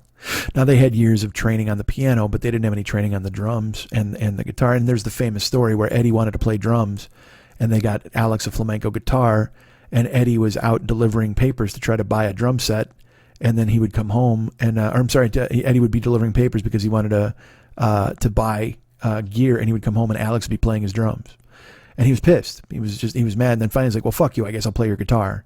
And then it turns out that that's where they were both supposed to be all along. But their dad lived long enough to see their success. He passed away in 1986, and that made them extremely happy. And they had him, he was featured on Diver Down. They got to play with him. His dad played clarinet on the album, and their father was probably the dominant influence in their lives. And even though he was an alcoholic and a vagabond musician who was constantly trying to find another place to jam, apparently he must have been a fantastic father, because both of them loved him. And there was once an interview with Eddie, and someone asked him if there was any dead musician, any musician who's deceased or passed away that you could actually jam with, you could play with right now, who would it be? And there's a beat, and then Eddie goes, I think I'd want to jam with my father again. Which is a perfect answer. Jesus, what a perfect answer. And it wasn't, he didn't create it in a lab. It's what lived in his heart. And that's amazing. So they were able to have him play on this song, which, by the way, is not, I don't like it, but that's okay. I'm happy that they had that experience. But for as weak sauce as fucking Diver Down can be, it's still got Full Bug. It's got Hang 'Em High. These are great songs. It's just, again, they had to put out an album, so there's 15 cover songs on it. But it has what is, for my money, one of certainly the top 10, if not top 5 Van Halen songs of all time. And it's a song called Little Guitars. And it has an intro, there's a little flamenco kind of intro that Eddie plays, and then the song itself is the quintessential Van Halen song, because again, it sounds just like them, but it also doesn't sound like a song they would do. And the hook in it is just this, it's Eddie playing this tiny little fucking guitar. And again, the notes sound like he's fucking finger picking them.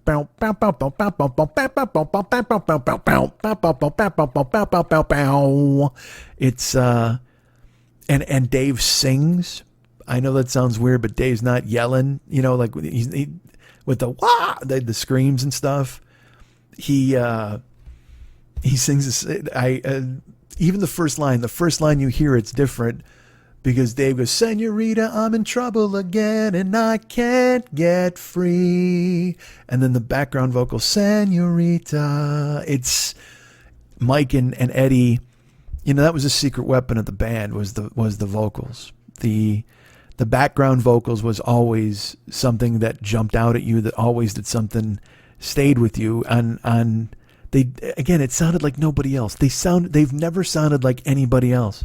Whether it's the background vocals, whether it's the guitar, the drum, Dave, that's why they were so successful. That's why they were perfect. That's why they were a fucking traveling kaleidoscope you couldn't stop looking at. They were a feast for the eyes and the ears. They were so great.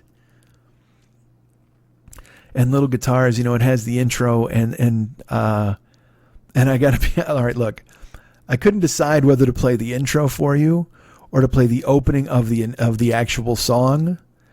And I think I want to play all of it. Like, I want to play the whole song. I want to play the whole open and the whole song, because you can hear the song starts, and then again, it's one of those songs that just starts to cook in the middle, and then near the end, when Dave goes,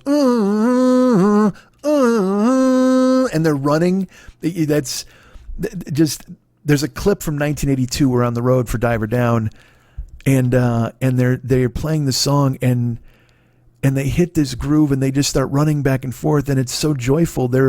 It's almost like when you hear about children who don't know how to conceptualize what they're thinking or process their emotions. They're so happy they just jump up and down, or they're so happy they just run in circles. There's a clip of them on stage in 1982 from Largo Center in Washington, D.C., and it's them. They hit this beat, and then they just start running. The song starts to fly, and they're running back and forth, and there's just unmitigated joy. And I can attest to this because I finally got to see them on this tour. I saw them in summer of 1982. It's the first time I ever saw them. I saw them on Diver Down with Mike Scott, my friend. And I've told this story before because the keyboard player, there was a band called After the Fire who sang a song called Der Kommissar. Don't turn around. Oh. Jojo, Der Kommissar's in town. Oh. Well, they opened. And their fucking keyboard player was a dick. Like, he was doing all these weird histrionics. I mean, they had singers and shit, but I mean, he was pointing and jumping, and he was doing weird. It was one of those things where, like, you're like, all right, buddy, dial it down. You were trying so fucking hard to be noticed. We get it. We see who you are. We know what you're doing. And finally, someone just threw a fucking pint whiskey bottle, one of those, like, it's shaped like a flask. You know what I'm talking about? And it fucking hit him right in the head. And you saw him just go down in a goddamn heap. And again, bands just keep playing. All of a sudden, but they're probably wondering, why is there no more keyboards? They'll look around, they go to look for him. A guy runs in from off stage, and he kind of stands up like, I'm fine, but he got crowned by a fucking pint bottle. It was gorgeous. And again, I'm just like, dude, that's amazing. And then I'm waiting for Van Halen, and I'm vibrating in the audience. I just turned 15 when I see them, and they had a curtain. I do remember this. They had a curtain, and as the curtain opened, there's Tora Tora plays. All right, when they went to the song I just played, where it goes down, down, down, doon, doon, doon, doon, down, doon, doon, that's playing as the curtain opens. on them, and then the guy comes out and he says, Chicago, all right, Chicago, welcome the mighty Van Halen.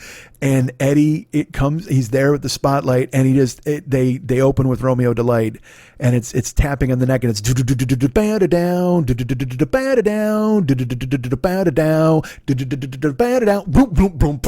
and the fucking lights hit, and Dave jumps off the drums, and 15-year-old me comes in his pants twice, like hands free, motherfucker. Like that was the moment I had lived for up to that moment.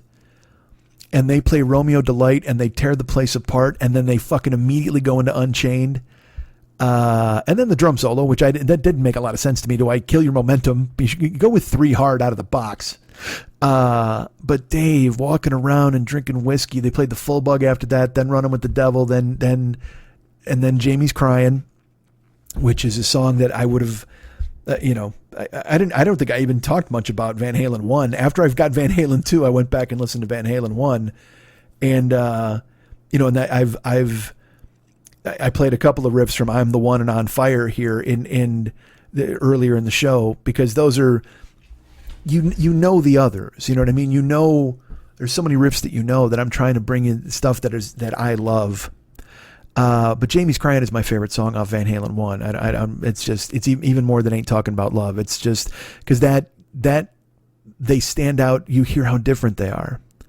Because with that break where in the middle of the song, the breakdown where he goes, when Jamie's been in love before, and the background vocal goes, ah, ah, and the guitar riff, that sultry fucking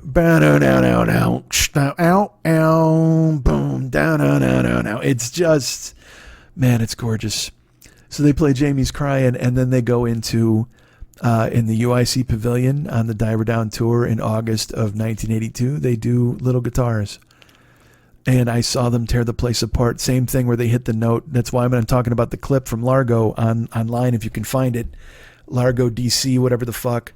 And it's just, it was a jailbreak of happiness as they're running and just jumping around and like I said, little kids who couldn't express their emotions, so they just had to run, and they're singing and yelling, and oh my God, what joy. Fucking amazing. And Mike and I sat there and watched it, and man, they were so good. It was what I had been waiting for. And it did not disappoint. I was so happy to see them. And so, you know what? Fuck it. I'm gonna play. You can fast forward if you want. I'll tell you right now. Hold on. Let me let you know. The intro to Little Guitars is 42 seconds, and then the actual song is 3:48. So you're looking at 4.5 minutes. You want to jump ahead 4.5 minutes? Go right ahead. But this is the intro and the song Little Fucking Guitars.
that ending. You hear that ending? I tell you, they know how to end a goddamn song. Phenomenal. So, Diver Down is it's great. They're still stars, but they did cheat on that album a little bit by putting out a bunch of cover tunes. But whatever the fuck, I don't know what was going on in the dynamics of the band, and I respect them whatever they had to do. But there was a thought that, well, all right, well, the next one, they're going to crush it. I mean, because they took kind of a vacation on Diver Down, but I'm sure the next album, they'll blow the doors off. So they tour through 82. And then in 83, they get together for one fucking show. They play the US Festival for $1 million. And that whole concert's online. Here's the only bad thing about the US Festival. Dave is fucking out of his mind drunk. Dave always used to do this thing where I forgot the fucking words, whatever, all that shit. That was the part of the shtick. I'm gonna fuck your girlfriend, all that stuff. But at the US Festival, he's noticeably impaired. I mean, he's just coasting by on rock star fucking charisma, and but it's worth watching because the band lights it up. Eddie fucking destroys. That's another thing I'll tell you. I'm sure Eddie, hey man, he might have been drunk every fucking moment of his life on stage until he got clean. But you almost never knew it. Almost. So then the next album, they announce when it's going, and it's funny. Like I got to tell you this real quick. Remember I told you you just know Van Halen when you hear them. It doesn't matter when or where. This is back before the internet, where people like hyped these things that were coming out, or you knew the release dates and stuff like that. MTV all of a sudden started telling you that they were going to premiere Van Halen's new video, and it was going to be on New Year's Eve night. And we didn't know what it was going to be. And I actually watched this with Mex. I watched this at Mex's wife, then girlfriend's house. She had a party for New Year's Eve, and we watched the video for Jump. It was funny. The keyboard started, and there were some guys in the house who were actually like, "Oh man," they were pissed. But then there was me and Mex and my friend Brian, and we watched it, and I mean, you couldn't help but love it. You couldn't help but be happy. I mean, unless you were, again, like all these assholes were pissed that Dave left the band and they want him back, even though they're 67 years old or whatever the fuck. I mean, these people who never wanted him to play keyboards. Oh, you're a guitar guy. Dave himself said that to fucking Eddie, and Eddie was like, I'm a fucking musician. And he wanted to do whatever, and sure enough, then he does fucking... And he had done keyboards before. The opening of Van Cradle Will Rock was just fucking him smashing on a keyboard through a fucking Marshall cranked way up. And then also, like I said, Saturday Afternoon in the Park on Fair Warning is a piece. And but Jump is the first like melodic piece he does. And we watched the video and we're like, holy fuck, because it was different. But it was awesome because, again, he's got the solo and then the smiley face in the video. How can you argue with that? And the video is just them in a fucking room shot with like a fucking a stationary camera. There's no, because at this time, man, in fucking 1984, like I said, it's New Year's Eve, 1983. So in those years, 83, there were guys filming on a pirate ship. You know what I mean? They're going across an island. There's dudes who build like a fucking plane and they jump out. I mean, like all sorts of videos. They were all being experimental and fucking bananas. And Van Halen stripped it down and said, you know what? Here we come with keyboards and charisma and another solo that'll fucking make you go, holy fuck, that guy's the king. And they destroy it. And from the second the buzz started, then the album comes out, and I was fascinated by the opening keyboard piece, which is 1984, that goes right into Jump. And then the rest of the, look, you know this album. I don't have to fucking tell you about it because it dominated. It dominated all the way up through the summer. And then that summer, Eddie, as if he couldn't get any bigger, he does the solo for Beat It on Thriller, which comes out and people then are like, holy fuck, what's that? Because it's this amalgam of this amazing, unbelievable, wunderkind, talented fucking genius who we'd known since he was fucking 7 years old. And then he brings in Mozart to play a fucking solo, and it goes off the charts. But 1984 breaks them in a way that they'd never been broken before. Now they're the biggest band in the world. And certainly, you've got Panama, you got Jump, you've got fucking Hot for Teacher, which I mean, again, I can't, literally, there's no, the album. What the fuck am I even telling you for? I see them twice on that tour. We went and slept out for tickets. Me and my buddy Eric Smith we actually went to the Rosemont Horizon thinking that if we slept out by their box office, we would get better tickets than they would have at Ticketmaster. I don't know what made us think this, but we went and it was freezing. Like, I mean, it was so fucking cold. I couldn't feel my feet, to the point where we actually bought tickets to go in and watch a high school basketball doubleheader just to stay warm. I still have the ticket stuff from that somewhere. We went in and watched this high school basketball doubleheader, and then we came out and we're trying to, like, we're waiting in Eric's car. Then we're going to wait by the box office, and finally a guard is like, "Hey man, don't be here." I'm like, "What do you mean?" He's like, and he chases us away.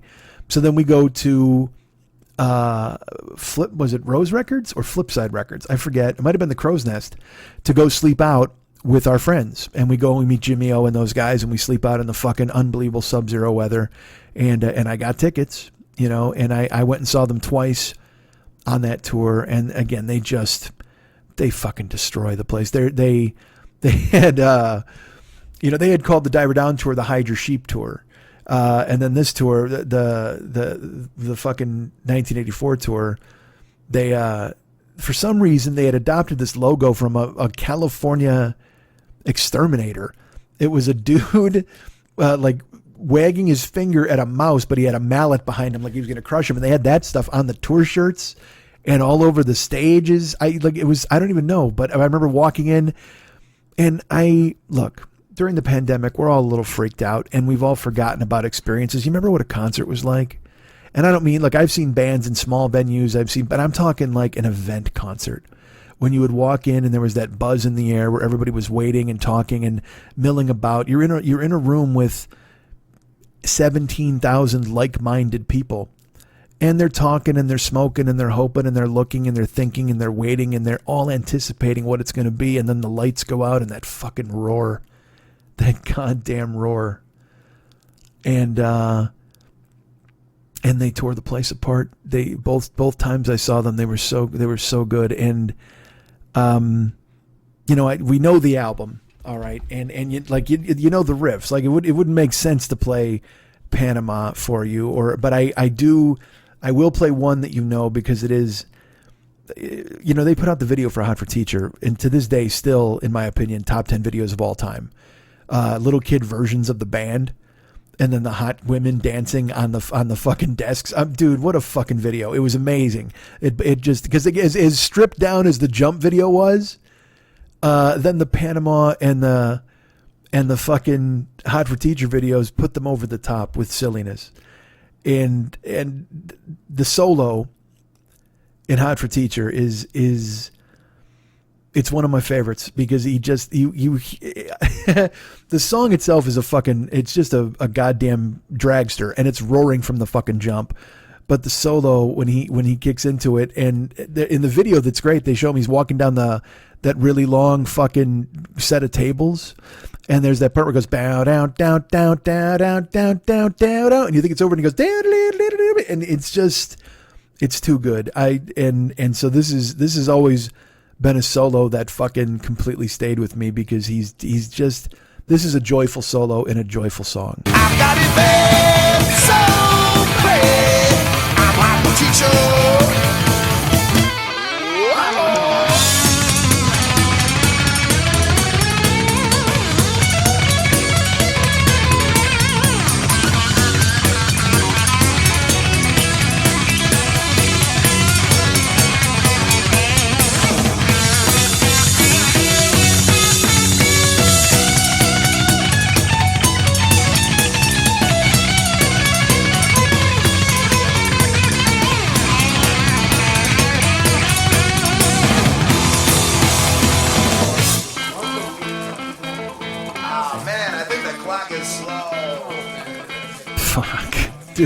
Dude, he's just, doesn't it give you goosebumps and make you happy? And I will say this, I've seen people make fun of Dave, and I've seen people make fun of, the fact that they went from Dave to Sammy, all this bullshit, but no one has ever said, boy, I hate Van Halen. I can't imagine anybody ever saying that, because this music is just pom-poms and a cheerleader's smile. We know the riffs from this album, but I'm going to play two for you now. just because if you don't know them, you know, some people will skip songs, some people will jump and they play just the hits, and that's fine. And you might just be familiar with the hits.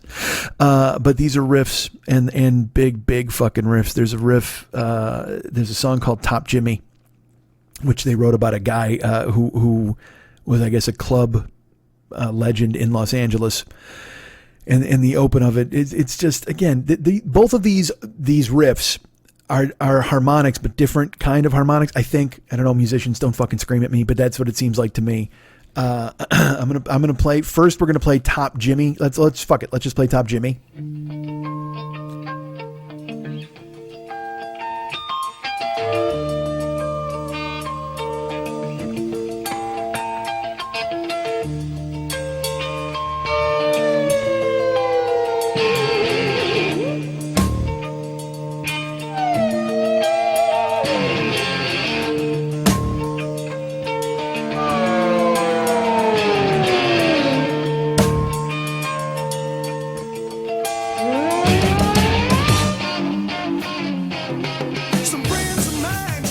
That little like waggle that goes into a boogie, that and that's what a great fucking transition. And then after Top Jimmy, there's a song called Girl Gone Bad, which again, the opening, like the little harmonics in the opening of this, ding ding ding ding ding ding ding ding ding ding ding ding ding ding, down down down down down down down down down. There's a suddenness. There's an urgency to the beginning of the song. Wow, dudes!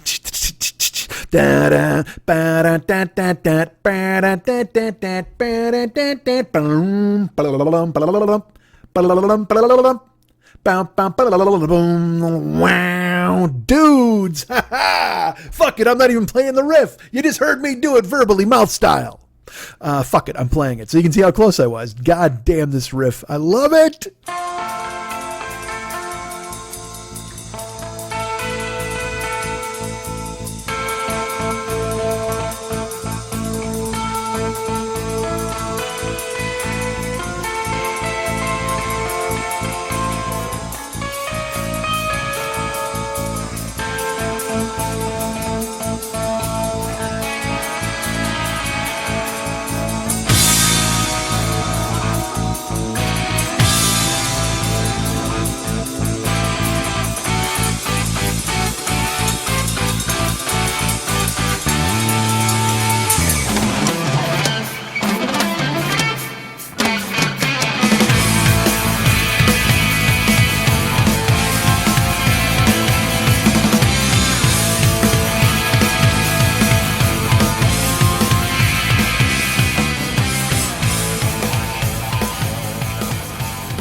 That almost has a an Alex Lifeson feel to it, you know, like a Rush feel.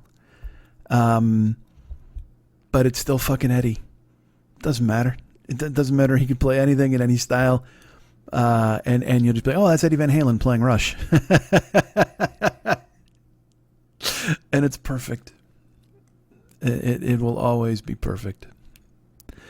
So after 1984, there's a huge rift. Dave wants to make movies, and you know, secretly, even though Eddie's wondering about the future of his band, he's got to be thrilled that Dave decides on his own to take off, basically. And so they probably revisit that idea Eddie had, where he was going to have a different vocalist for every song from Fair Warning. He also, at this point, Eddie becomes fascinated with Patti Smythe from Scandal, and he starts to kind of follow her around on tour, trying to get her to join the band. You know, she'll tell the story where he would show up and try to get her. I think he actually joined Scandal on stage a couple of times, which, by the way, go watch the fucking video for Goodbye to You and look at those fucking white idiots. Look at those four dopes who look like they should be on a fucking squash tournament, and imagine Eddie Van Halen walking out on stage with them and just shredding their fucking brains by playing one solo. How did man, that's a strong chick to not fucking go, yeah, you know what, I'm in. Fuck these idiots. You know what I mean? She felt this strong loyalty to Scandal that she stayed with them, busted out the Warrior, and then that was it. Didn't she marry John McEnroe too? Is that still a thing? But to turn down Van Halen, man, that must have, and also probably because she saw them as a, I think she even said, this was a very masculine band, and I would have been on the road with these four dudes who I didn't know, and also, dude, you're walking into David Lee Roth's footsteps. That's got to be fucking terrifying, and especially for, and let's just say it, a woman in rock and roll who is already done everything she can to smash whatever glass ceiling she's got to get through just to get a fucking recording contract and to be heard. But then to step into what is a very masculine spot, she probably felt like it would be like proving herself all over again. Not that she didn't have any confidence in who she was as a singer and a performer, but if you've already got a solo career that's working, why bother? And I respect her for that. But it didn't stop Eddie from trying. He tried to lure her into the band. It didn't work. And then he had a conversation with Claudio, his mechanic. Now, they both tell the story. It could just be legend, but it could be something a publicist cooked up. But Eddie would tell it as if it was true, and I didn't anticipate Eddie to be an embellishing guy. And Eddie loves cars. Even in Panama, that, the song, yeah, we're running a little bit hot tonight. That's his fucking Lamborghini. He's just a car guy. And I think that has to do with him loving gear. He would pull apart amps, pull apart guitars. I'm sure he was an engine guy. I'm sure he saw and knew everything there was to know about cars. And also, if you like loud, you're going to like fast. And Eddie loved fucking loud. And so he absolutely loved fast. Brings his car to his mechanic, Claudio, because he's Italian, and they do the impression, like when you hear Eddie do the impression, he's like, I brought it to Claudio, and I was going, man, my band, I don't know what's going on. My singer's gone. I don't know what the fuck I'm going to do. And Claudio goes, why don't you call Sammy? You should call Sammy right now. And Eddie's like, what? And he goes, call Sammy. So Eddie, his management, they put him in touch with Sammy Hagar, who at that time is, he'd been in Montrose, and he's a well-established solo star in his own right. He's certainly not Van Halen stratosphere, but he's a guy who consistently sells tickets on the road, and he puts out albums. He's if Dave is a baked Alaska, flaming baked Alaska, Sammy is a hot fudge sundae. You know what you're getting with Sammy. And there's nothing wrong with that, because he's got the fucking pipes and he can blow the goddamn windows out when he really turns them up at that time. And so Eddie calls him, and they meet and they hang out and they talk cars, and then he brings him in to sing, and Sammy's like, well, I just want to impress these fucking guys. And so he fucking bellows. I mean, he just blasts it. And if I remember right, they didn't even get the first time, they couldn't do it. And then Sammy had to come back. But it worked out. And Sammy was a fucking guy who was established. He wasn't going to come in and be threatened by Van Halen. And he also wasn't going to try to be a fucking rock star, because he understood that he was in the room with a goddamn fucking modern day Mozart. And he welcomed the opportunity. And Sammy is, I think he's a collaborator at heart. He really wanted to do it. And so, especially with someone who he respected. And this allowed Eddie to explore all of his musical impulses. Dave didn't want him to play keyboards. You're a fucking guitar hero. Well, now Eddie can do whatever the fuck he wants. Not like he couldn't before, but I wonder if they almost didn't have the Roger Daltrey, Pete Townsend fucking angle, where Daltrey basically beat up Pete Townsend and said, you're in my band now. Well, if Dave was a browbeating narcissist who told fucking Eddie, yeah, you can't do that. You can't do that. And so Eddie would retreat to his room with his vodka and his Coke, and he would just play his guitar and be like, yeah, fuck that, man. I'll show those guys. Who knows? Who knows what he was predisposed to do? But regardless, that yoke was off, and he would just be able to run free and do whatever the fuck he wanted. And it showed. It showed on the first album. They put out the first album, 5150, named for the studio. And they announced themselves immediately. The song Good Enough has it. It's Sammy's the first thing you hear. He busts out a Hello Baby Big Bopper style, and then you hear Eddie do the horse noise, that wee, and they're all fucking running. And then there's Why Can't This Be Love? There's Dreams is a fucking beautiful song. Summer Nights is a great song. It's just a really good rock and roll album that's different but the same. It just sounds like Van Halen Mach 2. They're just doing a different thing. I know people call it Van Hagar. I know that, and I never have, because the band is fucking Van Halen, because that's the man's name. There's a reason it's called Van Halen, all right? Because of Eddie and because of Alex. They're the constants. You could put in Gary Cherone. You could put in Fred Flintstone. You could put in fucking Sammy Hagar. You could put in Sammy Davis fucking Jr. The constant in the band is Van Halen. The sound of the drums and the sound of the guitar is the Van Halen sound, the Brown sound, and it was never going anywhere. So I love Sammy, and I never got hung up on the again, I mentioned before, I never cared about Van Halen, Van Hagar, oh no, not this, oh no, that, because it was about Eddie. If Eddie was there, I was in. They could have hired you to sing, and I'd have been like, yep, don't care. I just want to hear Eddie and what he's going to do. Just bust out the fucking Frankenstrat and just go to work. And, oh, I don't even know if I finished that anecdote. When I was talking about that, like he, I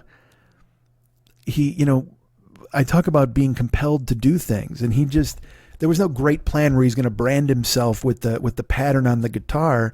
He literally tore it apart, and then he put it back together, and then he painted it black, and he thought that was boring. And so he put the strips of tape all over it, and then he painted it, and he went, whoa, that looks cool. That was it. There was no intent to make art. There was no intent to trademark a logo. There was no grand master plan where he was like, oh boy, I'll tell you what, I'm going to blow them away when I do this. No, it was just necessity is the mother of invention. He put stripes on a guitar because he thought it was boring, and he wasn't trying to make art. He just wanted it to look cool. And it fucking did. So 5150 comes out, and I actually saw them on that tour.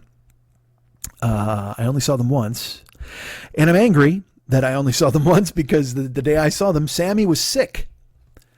He had some kind of phlegmy bullshit, and he could barely sing, and they only played about an hour, and I was furious about it. It seemed like, it didn't seem that I'm sorry. It seemed like an hour, and I was furious about it. Like, because I know friends who went and saw them like the next night, and Sammy was like, I was a little sick yesterday, but you guys we're going to make up for it tonight. And I'm like, you fucking dick. I was there last night, man. Which is funny because one of my favorite quotes is from Sammy, where he's like, hey man, I bust everything every single night because this is the one time, this might be the one time someone gets a chance to see you, and you're selling them. You're closing basically every night on somebody. And so, I respect the fact that they bought tickets and had to pay for a sitter, whatever the fuck they had to do, fight the streets, parking. They left their house to come see me. I'm going to make sure it was fucking worth it. And, the night I saw him, he was sick and whatever the fuck. But, again, I love the album, and there's chock full of riffs, but you know them, Best of Both Worlds. You probably know the Summer Nights riff. But here's a song that, the title track from the album is my favorite song on the album. And the riff, again, it's such a, it's a hook. It's not even just a riff. It's just a monstrous hook in the thing. And then it screams Van Halen because it sounds, the guitar is Eddie. Absolutely. And then it's got this boom, boom, boom, boom with the fucking bass drum. And then the snare starts and you're like, oh, there's Eddie and Alex doing Eddie and Alex again. That's what they do. They do that thing that they always do when they're fucking Van Halen. It's goddamn amazing.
the album comes out, and there are people who are critical because of Sammy. They don't like him. He's terrible. He's a meathead. He's not Dave. And people, because this fucking world is so stupid, they get out the long knives and they try to come for them in the band. And Eddie just wants to make music. And he's happy to be making music with a singer who can do the things he wants him to do and is willing to try the things he wants him to try. And a crazy thing happens. Certainly there's a loud vocal minority of people who are yelling about the band. It's not the same. It's not the same without Dave. And oh my God, how could you possibly move on without Dave? But the album is a fucking monster. And they make videos, and MTV loves them.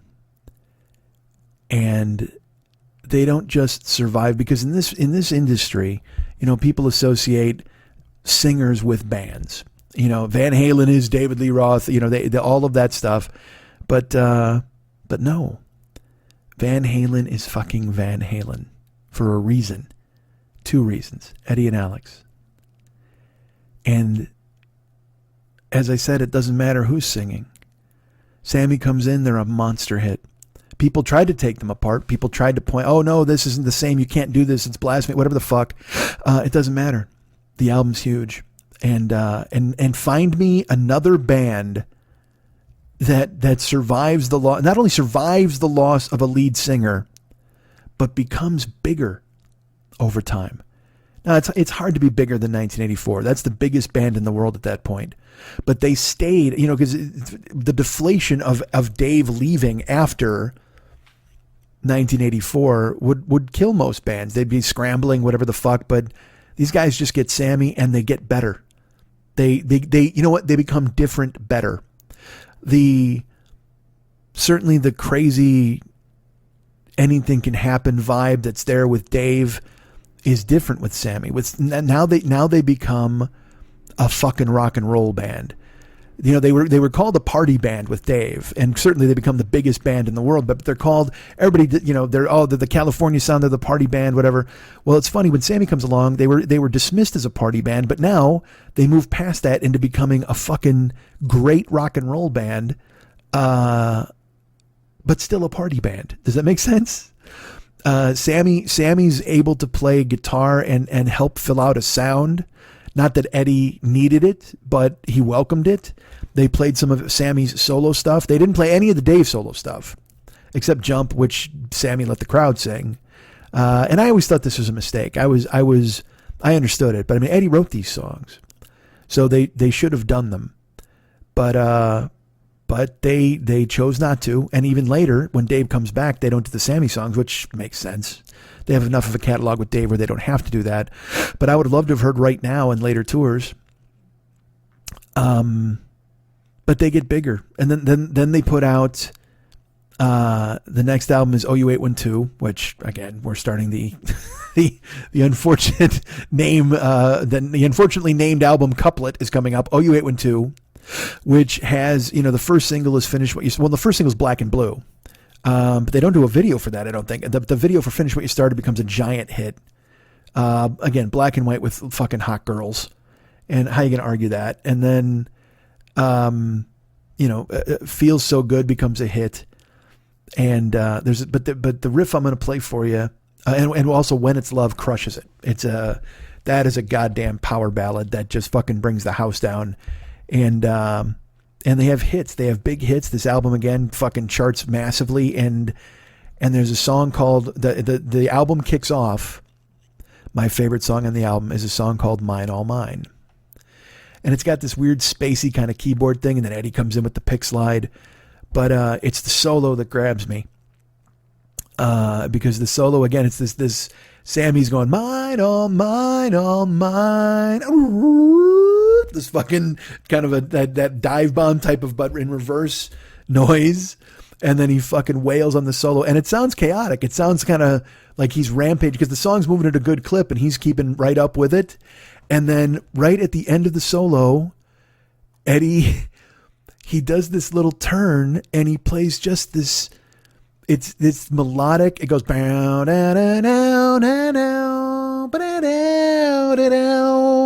this little sweet, like 10-note run that closes this chaotic solo and brings us right back to the song. And it is absolutely my favorite moment on the album. And I remember listening to it. It was a Balsitis moment. It was me and my buddy Brian Racine. I should mention Brian because when 5150 comes out, I had heard Why Can't This Be Love on the radio. That was the first single they released.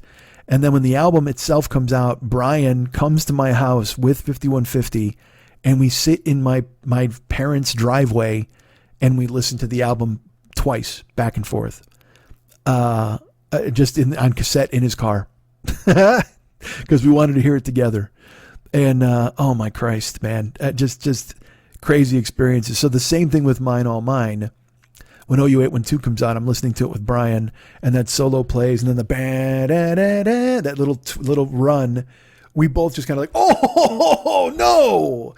It's just so fucking sweet and so Edward. God, I love it. So here's the solo from Mine All Mine. All mine. Ooh, really mine. Come on and give me something that's mine, all mine, all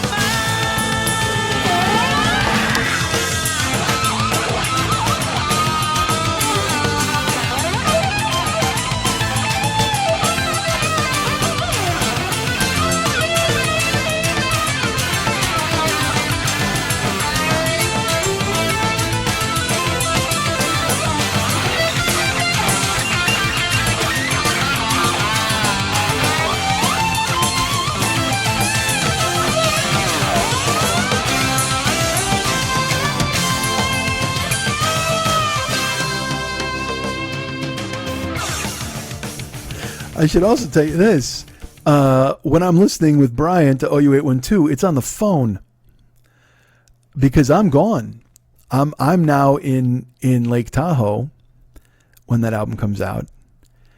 And I mentioned those moments where when you hear Van Halen, you know it's them. I'm working in a pizza restaurant. Twice this has happened to me. I'm working in a pizza restaurant and I hear the first chord of Black and Blue and I go, what the fuck? Because again, you didn't know when albums were coming out. So I hear it and I know it's him. I know it's Eddie. And I'm like, what the fuck? And I go and listen real quick and I turn it up and I hear Black and Blue on the radio for the first time. And it's like, holy fuck, their new album's coming out. What the hell? I see them in Reno on that tour and they fucking, again, that might be peak of their powers, Van Halen, because they were still happy with Sammy, still comfortable. Everything was great. So good. But yeah, I'm on the phone with Brian listening to fucking OU812 and we hear the Mine All Mine solo. And that's, so I should say, so I actually listened to two albums on the phone and had two revealing moments. The other moment I had is when fucking Balance comes out, which is much later. I'm working in a pizza place and I hear the guitar for Don't Tell Me What Love Can Do, the riff for that. And it stops me in my tracks. I'm washing dishes. I'm washing dishes in a kitchen, in a loud fucking pizza kitchen with everything. And I'm elbow deep in fucking getting the dishes done and trying to get the fuck out of there. And I hear the gunk, gunk, gunk, gunk, gunk, the fucking riff. And I laugh and I go, what the fuck? And I run over to turn the radio up and I stand there for 6 minutes or whatever fucking listen to the song because I was not about to be deterred. Should I play? Maybe I'll play that riff later because it's just, again, the second you hear it, you're like, yeah, no, that's Eddie. So OU812 is a big hit. So I'm in Reno. I see them in Reno with my friends Katie and Candy and they're so good. And then in 91 For Unlawful Carnal Knowledge comes out and now I'm in LA doing stand up and same deal where you don't know it's coming out. You had no idea. And then you hear Pound Cake on the radio. Now you probably know Pound Cake, but it's, I'm going to play the riff for you because you have to, because it's Eddie with the fucking power drill. playing this opening part of the song, and then kicking into Eddie, and then you hear this fucking Alex sledgehammer drum hits you right in the goddamn chest, and Eddie does the pick slides, and you're off to the goddamn races, man. It is quintessential. And then you see that not only does he have the power drill, but the power drill has the fucking Frankenstein pattern on it, the red, white, and black stripes. God damn it. Now I got to be honest with you. I don't think that was an accident. Not like the guitar. I think they made the drill look like that on purpose. But man, this riff to Pound Cake is ridiculous.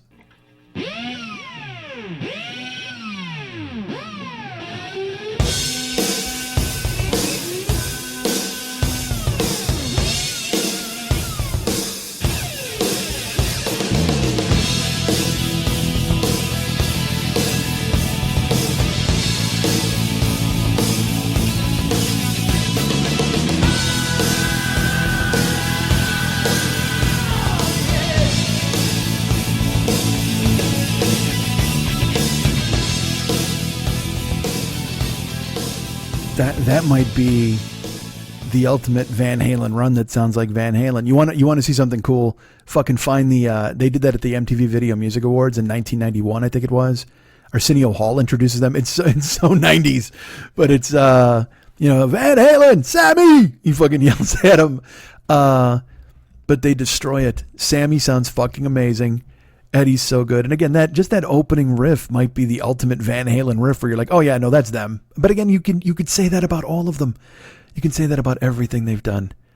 Everything Edward has done is it's just him. As he said before, I can't be anybody but me. And that's an incredible gift to have. I don't get to see them on that tour. I don't see them on because honestly, I'd moved to LA and I was still trying to fucking do stand-up and I had no money. They put out a live album after that, which I wasn't a fan of, quite frankly, because they do a Who song on it. It's so funny. Like I can't even be bothered to worry about the rest of the album because they do Won't Get Fooled Again, and that was like the first single they released from the live album. And I was like, what the fuck are you doing? Why would you release a Who song? I was pissed. Even Sammy's like, this is from the Who, and I'm like, so what? I don't give a fuck. Play a Sammy song. You have a catalog. There's no reason to play a Who song. But I let's put it this way: you can play a Who song live because they used to do, like when I saw them on the Diver Down tour, they mixed in "I'm So Glad" into I'm pretty sure it was into Somebody Get Me a Doctor. They played a chunk of "I'm So Glad" by Cream because Eddie loved Clapton so much. But I don't know. It just seemed weird to put it out on a fucking live album and then release it to radio. I was like, what the fuck are you doing?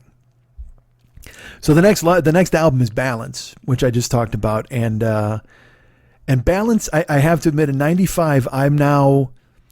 I still love them. They're still my favorite band, but I'm now listening to Pearl Jam a lot. I've been listening to Nirvana, but I mean they're gone obviously. But Tool has arrived, where I'm listening to them a lot, and Balance comes out, and I listen to it, and look, I've gone and revisited Balance.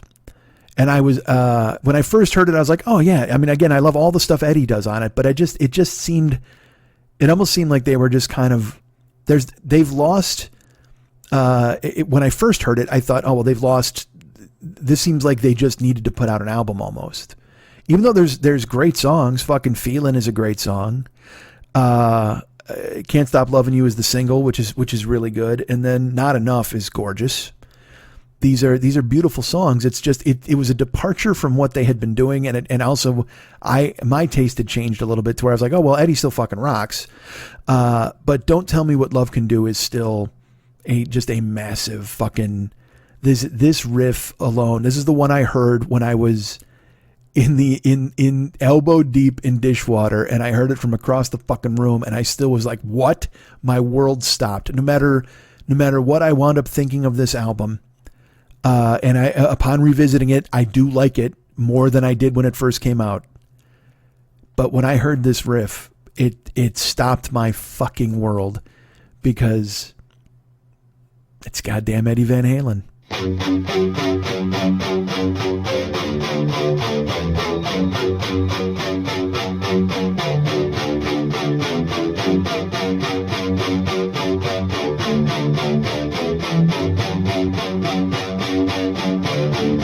It's okay, I'll do what I want if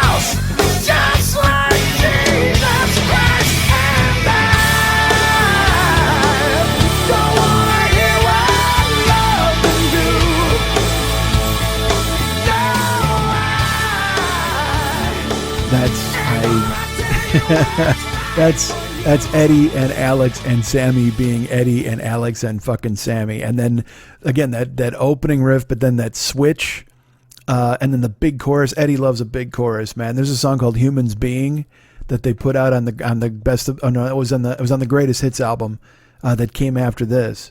And the chorus, the shine on, shine on. It's just this big. They love big. Eddie loves a big chorus and a big hook, and that's why he's not just some fucking death metal wheedle wheel guitarist.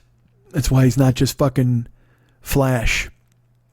He writes hooks. He writes riffs. He's a fucking rhythm monster. He's goddamn Eddie. So Balance, I don't know. It doesn't do good. And then there's problems in the band. Then rumor comes up that they're getting rid of Sammy. And then the story floats that they might get Dave back, which makes no sense to anybody, but they're not sure. Because I will tell you this too. David Lee Roth was a huge influence on me, language-wise. The way he talks, I found him fascinating. Still do, quite frankly. But also, he can be a fucking jagoff. I mean, he can be just a fucking corny idiot. And you're like, Jesus, what the fuck?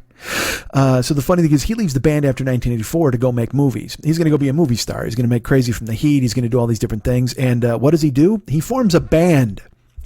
And he gets Steve Vai to play guitar and Billy Sheehan on bass because he knows he's got to compete with Van Halen, and he can't compete with fucking Van Halen, but he's going to do the best he possibly can. And he puts out a fucking amazing, for me, a first album with Steve Vai and Billy Sheehan. And then the second album, Vai and Sheehan are on the album, but then Sheehan bails before the tour. And so Dave just you want to laugh, or not even laugh. Imagine again, Dave left to be this big superstar. Go to Spotify and look at Van Halen's top streamed songs, okay? And then go to David Lee Roth solo and look at his top streamed songs. I'm not saying that's right. I'm not saying that's a judgment of quality. I'm not saying that tells you who's better or who's best. But I'm telling you that Dave made a fucking wrong decision. And maybe like a shooting star that burns out upon re-entry, maybe they needed to only make 6 albums. Maybe they couldn't have been Magic on a 7th. I don't know. Or do I? Was that disproven later? We'll see. So it's true, after Balance, they bring back Dave. They do a cataclysmically disastrous appearance at the MTV Video Music Awards, where they go to give an award. Eddie doesn't even look like he wants to be on the stage, because just before they went out, Dave started doing Dave stuff, and Eddie remembered, oh yeah, I hate this fucking guy for a reason. And they walk out, and Dave, of course, steals the spotlight, puts his hands in the air. He's just like, yeah, and Eddie wants to hide. He looks like he wants to crawl into a hole on the stage, and they put out a greatest hits album, which has both Sammy and Dave songs on it, but it has 3 new songs. It has the song "Humans Being," as I mentioned, from Sammy, but then it has "Me Wise Magic," which they release as a single with Dave, which I don't love. I don't know why that was the choice of the single, because there's another song. Wait, is "Humans Being" on this? It might not be. It might be on "Best of Both Worlds," but they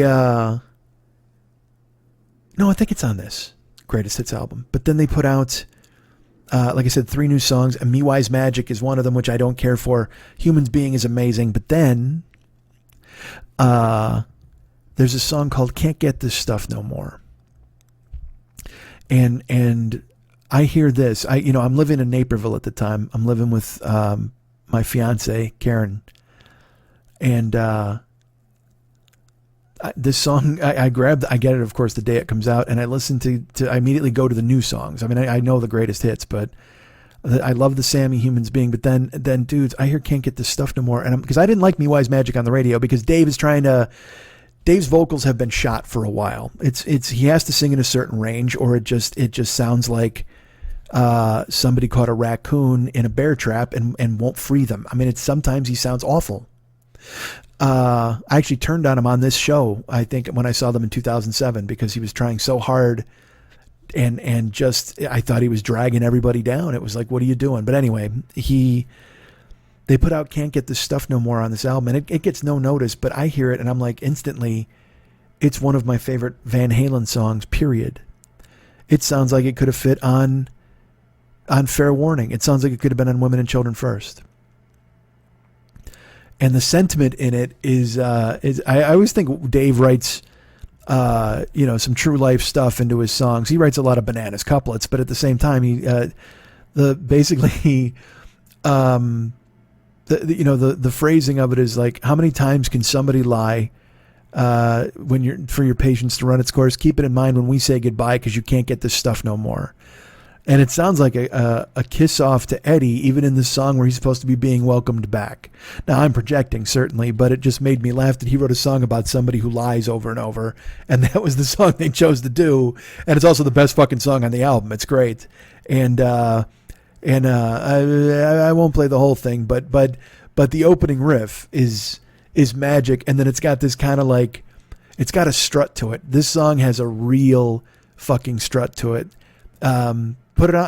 I defy you to listen to this, and if you're walking, and not fall in time with the beat.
Now, you heard a little Dave there, and that's the range you should be singing in, because when he's in that range, it's great. On Me Wise Magic, he's just fucking yowling. When Dave just sings with that growl, almost Tom Waits style, little lower register, he can do anything you want him to do. But when he tries to push it and go back to the yells and shit that he did when he was a kid, it's not there. It doesn't stop him from trying. So they put this album out, and then the Dave thing falls apart because Eddie is like, oh yeah, that fucking guy, I hate that guy. And they decide not to do it. And now we enter, not yet. We move on from Dave, and Eddie, as I said famously, he doesn't do solo stuff. He's in a band. He's in a band called Van Halen. That's him. That's his band. And so he hires a new lead singer for an album called Van Halen 3. And when they announced it, I was like, what the fuck? Because again, I thought they were going to be with Dave, and then they weren't. And then they announced that they're going to work with extreme singer Gary Cherone. And again, as I've mentioned before, I'm excited because it's Eddie. If Eddie's doing music, I'm on board. I don't give a fuck who he has. The Corpse of Pavarotti, drag him out there. I'm sure Eddie can work with him. Something. I'm good with it. And at this time also, I think they had talked about having Mike Malloy in the band, a singer. I think that's around this time. But they wind up getting Cherone, and they get him in the band. And Van Halen 3 comes out. And this is 1998, I believe. It comes out early in the year.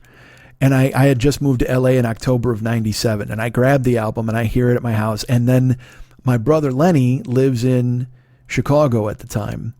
And I call him and I'm like, did you get the new album? And he says, no. And he and I listen. I play it. I hold my phone out and I play Van Halen 3 for Lenny over the phone. He and I hear it. And after every song we talk and we go back and forth. Oh my God. So this is the second time I'm listening over the phone to an album with somebody. But I didn't care because that's how excited I was. That's how and again, as I've told you before, there were people who were like, oh my God, this, because I will tell you this, by the way, the Van Halen 3 album has the worst cover you'll ever see in your life. It looks like somebody photoshopped a stock photo in a ridiculous fashion, almost as a taunt, like we don't need any cool album covers. And this is coming off the Balance cover, which was so fucking disturbing and weird. Then they just went, fuck this. It almost looked like they gave up. You know what I mean? Like the album cover is so terrible. But the album opens with an instrumental, like an Eddie instrumental that goes into what was the first single, a song called Without You, which is a goddamn jam. But I will say this, on this album, Eddie's, all of the songs are over 5 minutes, some over 6, some over 7, some over 8. And it's because he has so much music in him at this time, and he's trying to kind of chase the dragon a little bit and put this stuff out. And, he hasn't put out a new album since 95, so this is 98. Without You is fucking amazing. And I will tell you this again, I like Balance. Balance, when it first came out, I was indifferent, but now I like it. This album, when it first came out, I was like, I really like this. I dug it. I was okay with it. The song One I Want is a great song. Dirty Water Dog, Ballad or the Bullet, Fire in the Hole was used in Lethal Weapon fucking 80. I don't know which fucking one it was. Year to the Day is a fucking monster. And it's almost 9 minutes long, and it's just Chiron blowing the fucking microphone out, singing, and then Eddie, it's like everything Eddie wanted to do. This is Eddie's indulgent album, and I think that might be tied into the fact that he's a bit more indulgent in his personal life. But we'll get to this in a second. So, but this album comes out, and if you haven't heard it, listen, you should. Because it's still Eddie and it's still Alex, and there's there's several really nice pieces on here, but dude, there's a song called Josephina, and again, you compare this riff to the riff from Don't Tell Me What Love Can Do. Compare it to the riff from fucking Hear About It Later, which is so clean, and then this is so perfect, and Unchained, which is so dirty. Listen to how clean. Again, I say like a bell. This song sounds like, it sounds like Cold Water Tastes, just the opening of this song. And, he just is magic.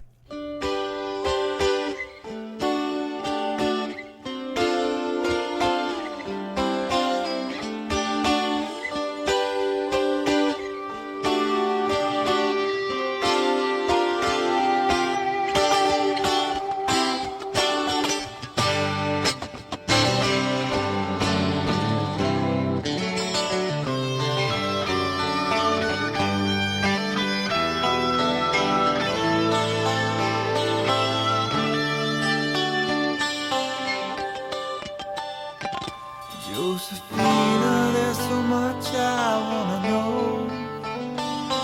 I've known you for all of mine, but not all of yours. You're not a shred. This album bombs. People were not ready to accept Gary Cherone in the band. Meathead fans of Van Halen considered him a pussy. This is all documented and true. I don't know why. Sammy fans felt betrayed by Eddie's relationship falling apart. Fans are fickle and fans are tricky. And, if you're a fan of Sammy, you're going to be pissed at Eddie. And a lot of fans of Eddie were mad at Sammy, and whatever. I never gave a fuck about any of that. Like I said, I wanted new music from Edward. If he put out a solo album, I would listen. If he and Alex just wanted to jam, I'd fucking listen. But my opinion was not shared. And this album fucking tanked. To the point where I saw this tour on the 4th of July in San Bernardino at what I call the Hills Have Eyes Pavilion. And it was with my friends Pat Francis and Jimmy Pardo. And here's how low things had sunk. We weren't planning on going. We thought about it possibly. We were maybe 4th of July. We're at a party or at a picnic, a cookout at my friend Paul Gilmartin's house. And then in the middle of the day, by the way, I leave my wife behind for this, by the way, because I'm a genius. We just decided we're going to go. We're going to take the run and go up there. Do you know why we went? Because we had free tickets from a gas station. That's how bad it was. This was the death rattle for the band, essentially, up to that point. The free tickets from a gas station, we get there, the band is playing, and, we got there right, it had already started. And because we were looking at this, and I, as much as I loved them, I was a little weirded out about going, and because I didn't want this, just in case this was it, I didn't want them with Sharon to be my last memory. Does that sound strange? But I went, and Eddie sounded like Eddie. There was Van Halen sounded like Van Halen, but it seemed like karaoke Van Halen, because Sharon, as good as his voice was, as great a singer as he could be, he just didn't fill the shoes, man. He wasn't Sammy, and he wasn't Dave. And people were going to crucify him for that. And people were booing when I saw he would reach out to the crowd and like kind of point, and people booed. Like, it was almost like people got free tickets from the gas station just to go to let Gary Sharon know that he was not welcome in this band. It was depressing. I can't imagine what Eddie felt on this tour. And later, it's funny, they asked Eddie about Sharon, and he's like, well, you know what? We were getting ready to go on the road. Like, he loved what Gary could do in the studio, and then they're getting ready to go on the road, and he sees, like, Sharon wearing, like, a clown outfit, essentially, like a shirt with a gigantic collar and silver pants, and Eddie's like, well, what's this? He goes, oh, it's one of my stage outfits. And Eddie said, I knew then that we weren't going to work out. Still went on tour. And you know what's funny? Hearing that later, I actually can backtrack it and make it work in my head with the 4th of July show, because that's another thing. There was no interaction. There was no, like, with Sammy and Dave and Mike, they all looked like they loved each other. They and Eddie and Sammy and Dave and they would all interact, and it was a band. With Sharon, it really felt like Van Halen was playing and someone had won a contest to sing for them. As good as what I think the music might be on the album, live it did not work at all. So now we enter into what can be called the lost period, the dark period for Eddie. After Van Halen 3, this is a guy, I told you, has he ever gone solo? Nah, man, I'm in a band. Well, now this band is not really a band. Now it's him and Alex and Mike, and no singer and no idea what to do. And Eddie starts to slip. His demons get the best of him. He starts to drink more. He's on drugs. He starts to hang out with a really weird crowd. I think Valerie divorces him around this time.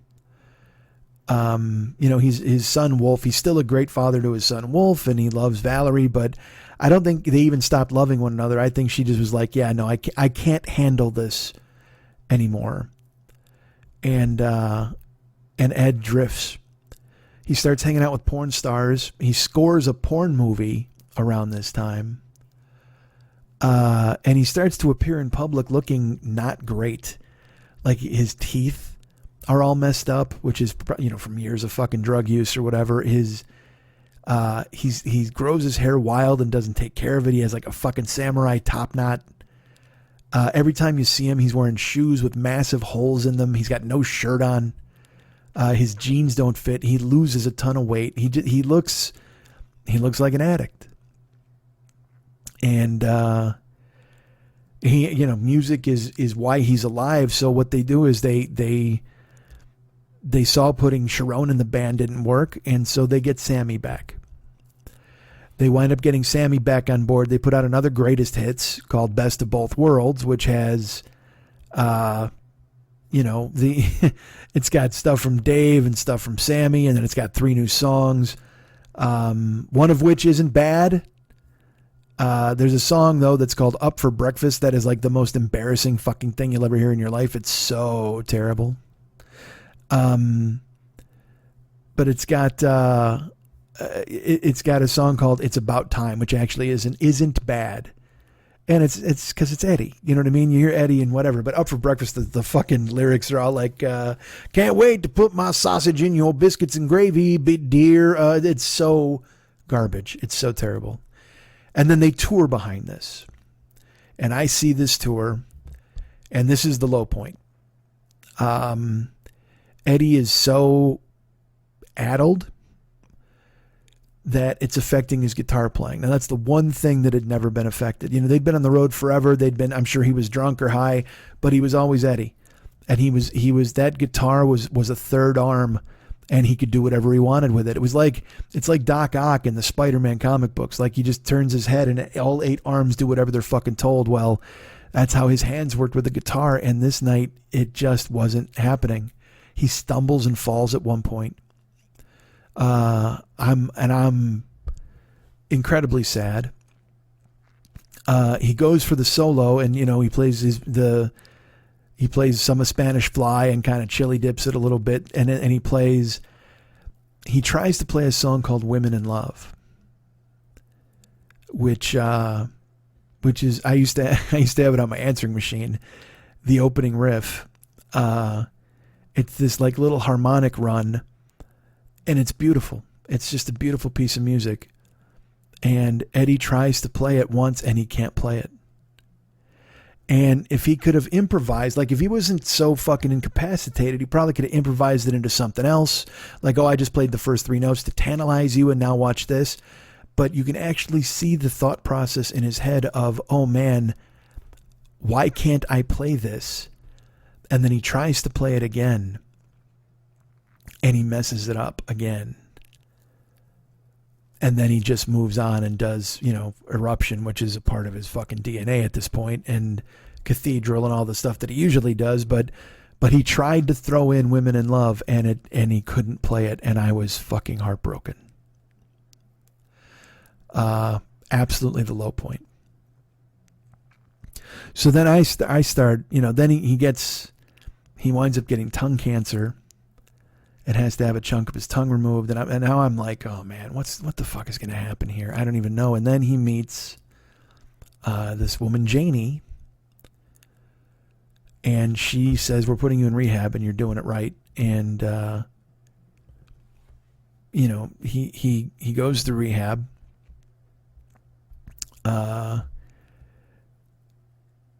And I'm not sure about the timeline, but I will say this: when Janie puts him in rehab, it sticks, and he realizes that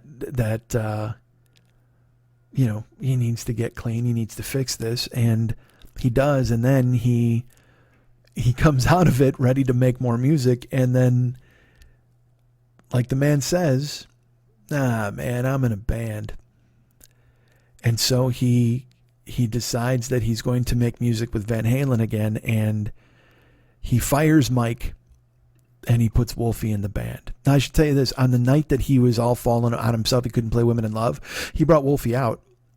And at the time, Wolfie's just a fucking little chubby kid. He's probably 12 or whatever. And, fans are furious that he's there, because fans are terrible. They're just terrible people. All of you. You too. Yes, you. Me too sometimes. And now he reforms Van Halen, but this time he fires Mike. He brings back Dave, and then Wolf is the bass player.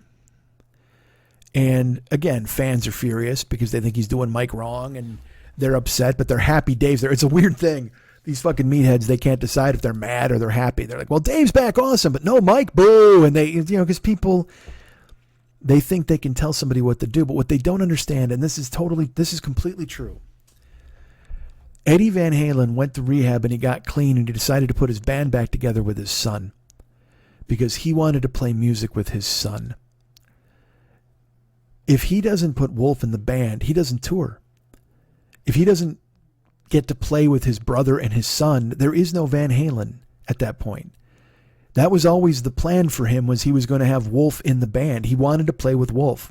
He got sober to play with Wolf. If these people are like, well, they did Mike wrong, they should bring Mike back. Dude, they're never bringing Mike back. And honestly, a lot of water has completely passed under that bridge because Eddie said some fucking terrible things about Mike. I don't like that. I don't know if they're true or they're not true. Eddie could be a petty dude. Eddie could say, he said some shit about Dave. He said shit about Sammy. He seemed unassuming and cool, but when he got mad, he'd hold grudges forever. He was still mad at Ted Templeman for not letting certain takes get into albums, and that's why he built 5150 Insane, right? But that's you give genius a ton of rope. So he forms the band with Wolf, and people are pissed. But again, like I said, if Wolf's not in the band, you're not getting Van Halen. It's not going to happen. I see them in 2007 with Dave and Wolf, and Dave is a fucking whiff. He's trying way too hard, but it doesn't matter because all I can watch is Eddie and Alex and Wolf and how unbelievably happy they are to be playing together. And to watch Wolf grow as a performer and to hear Wolf's harmonies and to see Wolf play and see Eddie beaming, staring at him from across the fucking stage constantly. He was so incredibly happy to be on stage with his son. Never mind back on stage, never mind back with his band. Certainly he loves playing with Alex. But to be standing there, and I can't imagine what it's like to be Wolf. This kid has been on stage since he's 11, being brought out by his dad, and he has to share his dad with the world. His dad is basically a god in some people's eyes, and certainly in their chosen industries. And then you decide to follow in his footsteps. But then it turns out that Wolf is just Eddie. He can play anything he wants. He can play drum, he can play bass, he can play guitar, he can play fucking keyboards and piano. I don't know if he's also an autodidact. I don't know if he can read music. I don't know if he has to cheat and look at fingers, but Wolf is his father's son. And you could see how unbelievably proud of him Eddie was every time they'd take the fucking stage together. And in 2007, you could see him. He'd walk over and kind of smile at him, and I can't imagine the joy in that moment for both of them. For Alex, too. And then people clamor for new music, but they don't have new music. But then there's a rumor a few years later that they're going to have new music, or they're going to put out an album, or they're going to do this. And then in 2012, they put out the album A Different Kind of Truth with Dave, Wolf, Alex, and Eddie. And this album winds up being their last album. And for me, it is top 3. It is phenomenal. First of all, let's talk about this. All right, the songs on this album are a lot of songs that Eddie had written earlier in his career, and he winds up stripping them for parts and repurposing the pieces into these songs.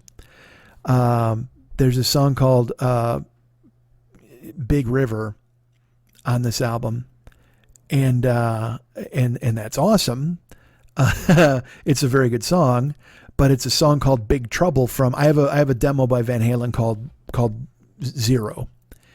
And they had a song called Big Trouble, but then they remake it into, Dave rewrites lyrics and they call it Big River.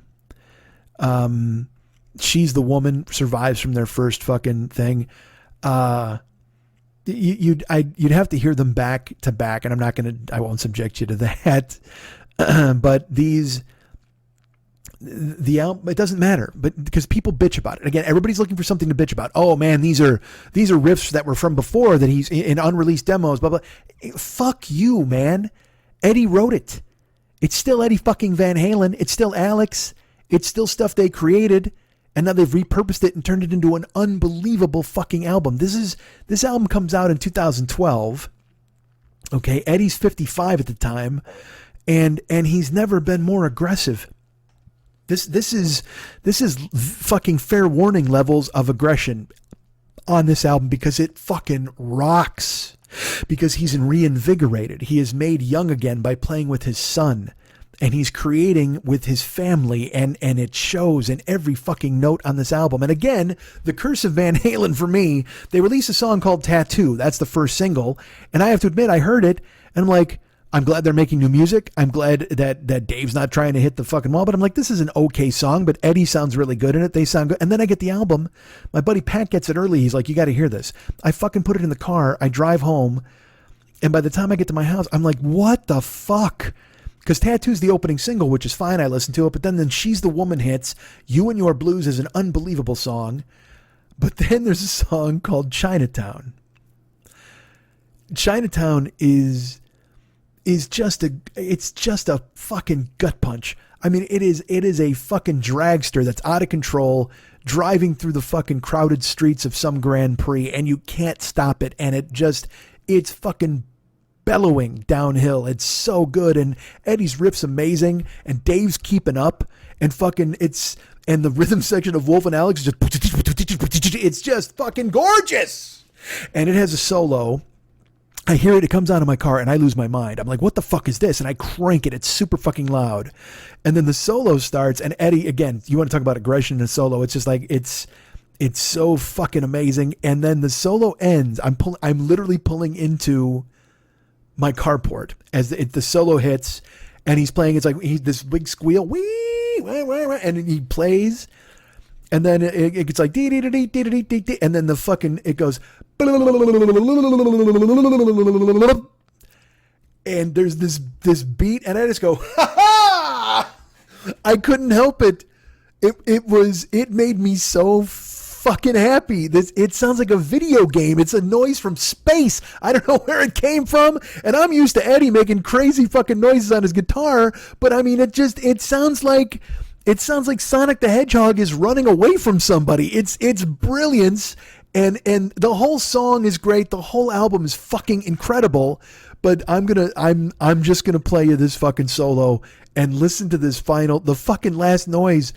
It's again, it is straight out of PlayStation fucking. It's all happening downtown.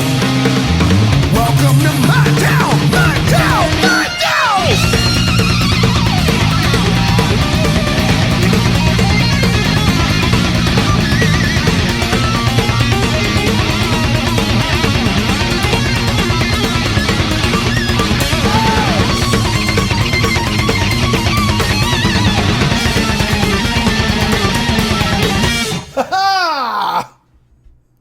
That's the noise I made when that fucking ended. God damn it, out of nowhere. So fucking incredible.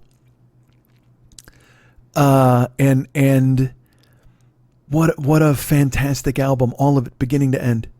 Tattoo, a little iffy, but the rest of it, holy shit. It's all fucking great. How many bands at 55, how many bands 35 years into their career can put out one of their best albums? Jesus.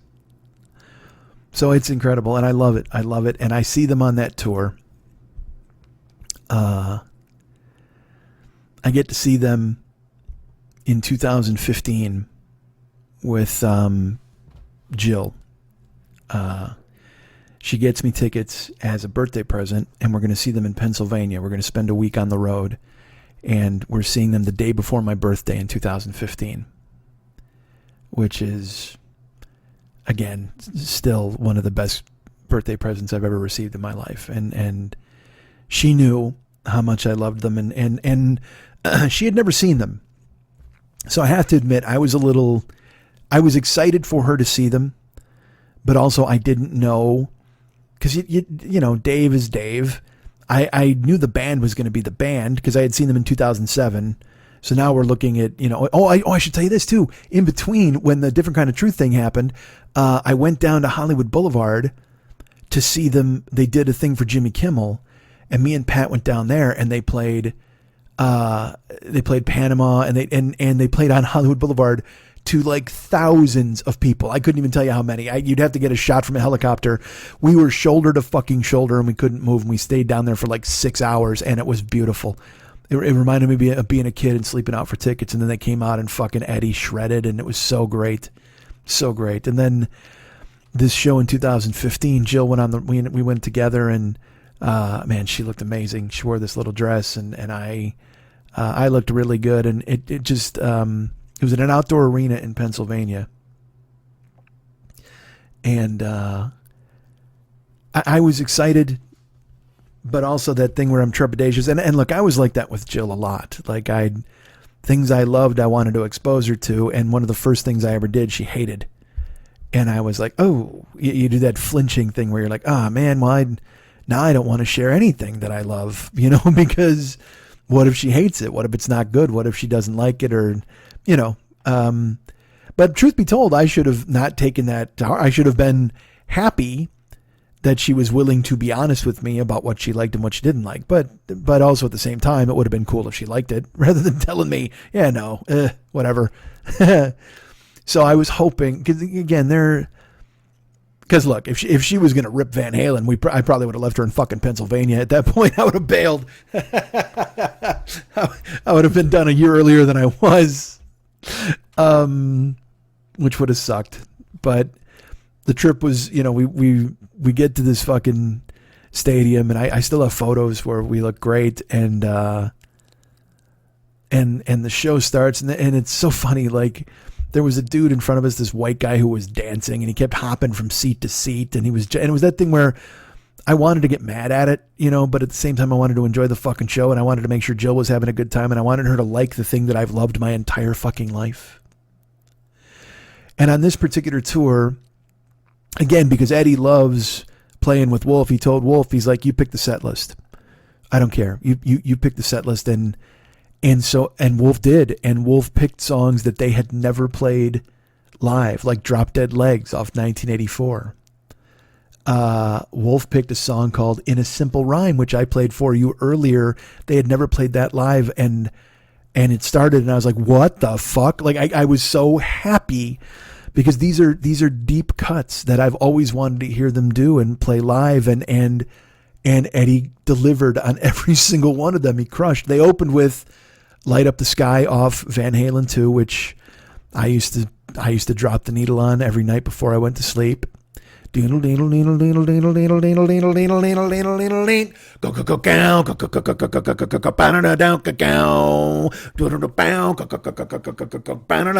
go. They open with that, and they explode. They explode on stage, and then they're off and goddamn running. We get Romeo Delight. We get fucking Everybody Wants Some. We get Drop Dead Legs. We get Feel Your Love Tonight off the first fucking album, which is another riff that I goddamn love that I didn't get to play for you guys. They play She's the Woman. He plays Chinatown, and he fucking crushes the solo that you just heard and nails it and makes the noise. And I watch his hands, and I'm staring, and I'm trying to figure out how he fucking does it. And I'm gone. I'm floating. I got my arms around her, and I'm watching the stage, and she's enjoying it. That's the best part, is she loved it, because they were great. I don't know if I'd ever seen them be better.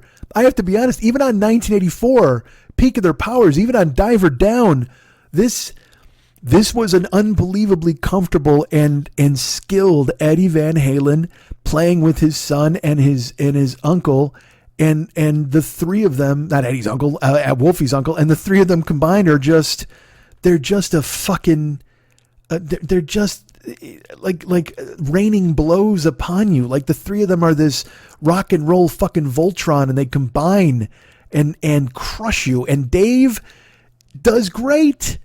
He doesn't freak out and push himself. He's not trying to steal the show. They were so good.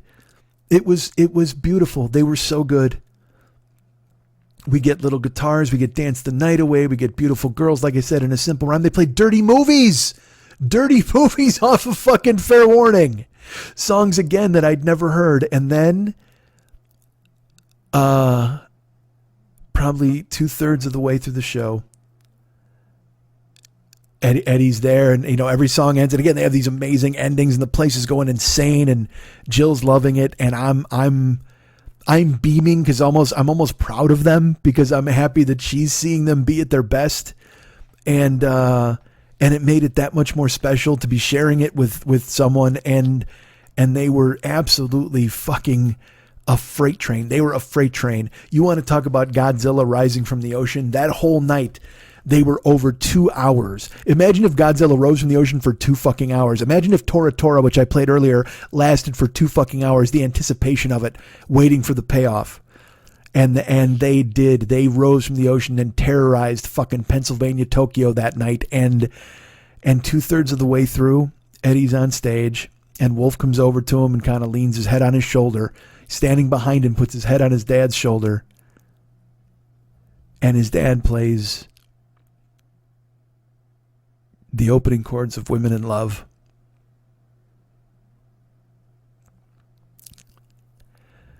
Which I don't know if I mentioned is Valerie's favorite Van Halen song.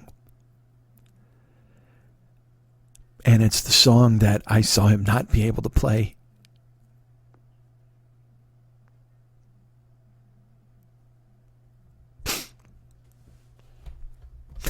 And try and not be able to play twice on stage. And Wolf has put it in the set list because it's his mom's favorite song.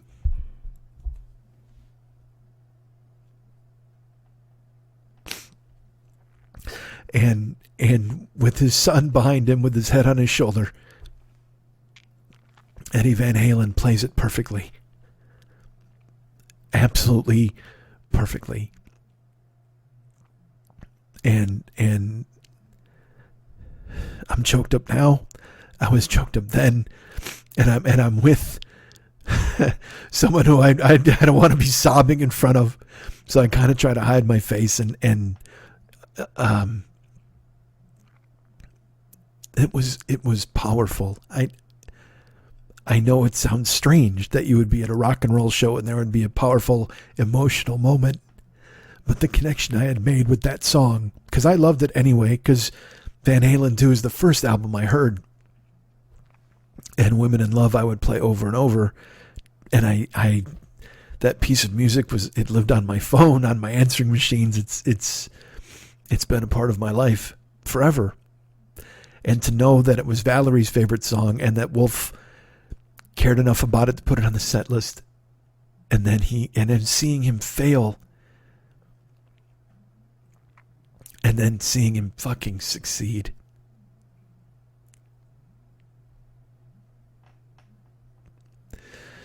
It's a beautiful moment, and it's a beautiful piece of music, and here it is.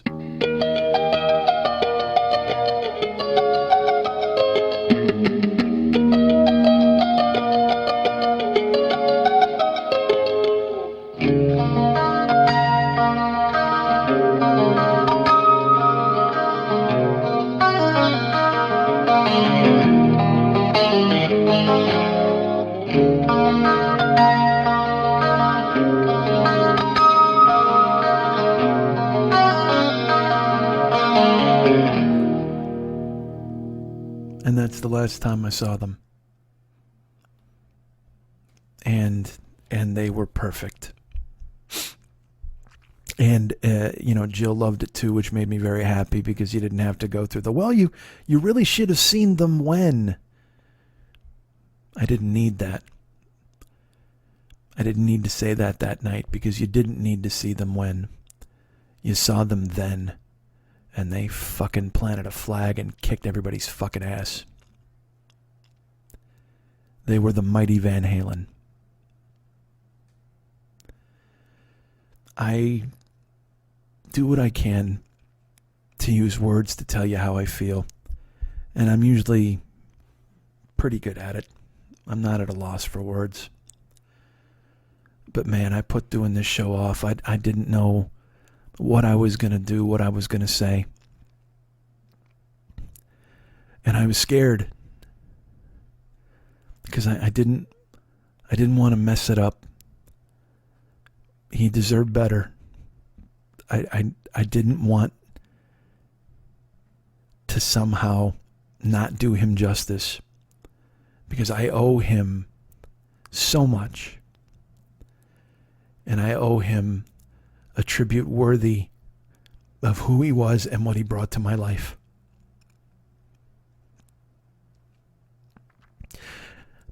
turns out I needed him along for the ride to really drive the message home and show you. I couldn't just tell you, oh, he was great. I had to show you. I had to let him show you. I had to include him.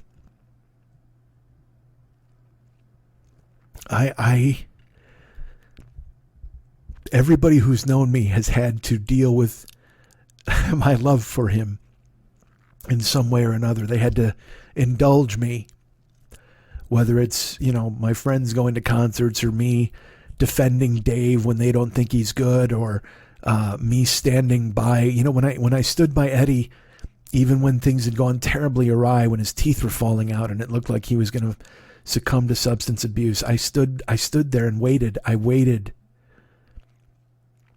because I look, everything gets back to fathers, but it felt like abandoning him would be like losing another part of my childhood to alcohol or drugs or whatever you want to call it. And so everyone I know has dealt with my love for him somehow, some way. I made a slam cut of Eddie's riffs for my wedding. That's true. My wife and I, when we were first introduced to everyone at the reception, when they said Mr. and Mrs. Michael Schmidt, I came into Eddie Van Halen's music. A tape that I made back then. Imagine going cassette to cassette and trying to cut it and make it sound good. I'm sure it sounded like fucking trash, but I had to. I cut just like this show. I brought riffs. I had to have riffs. I needed him there, and it was Eddie's riffs, and it culminated in "Ode to Joy" by Beethoven, because they were the same. Genius on top of genius. Like I said, he was a rock star without being a rock star. He just wanted to make music. He had it inside him and he had to get it out. And it's what he did. He changed music forever. Think about that. Not just fucking rock, not just guitar. This man changed music. That's like saying you changed the weather. He changed lives. He changed my life. In 1998, it was a Sunday morning in March. And I was in my apartment, and the apartment I'm in right now. And I somehow had a dust up with Karen. Just, I don't know, like she didn't get the papers or I wanted the papers. I'm sure I was being a fucking shitheel. But I said, all right, I'll go get them. I stormed out of my house to go get the newspapers. And there's a newsstand by my house that I liked to go to because it had all sorts of magazines and stuff. Now, I could have gone to 7-Eleven and gotten the papers and been home in a minute, but I was like, I'm going to go take a lap at the fucking newsstand. I could have stopped any number of gas stations. I could have stopped at any number of grocery stores, but I picked that newsstand on that day. And I went and I parked and I went inside and I was looking at magazines, probably porn. It was March. I might have been looking at fantasy baseball magazines. Regardless, I was the only one in there besides the counter person. And out of the corner of my eye, I saw another customer come in and I looked over and it was Eddie Van Halen.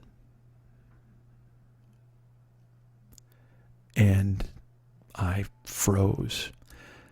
I had been this close to him before.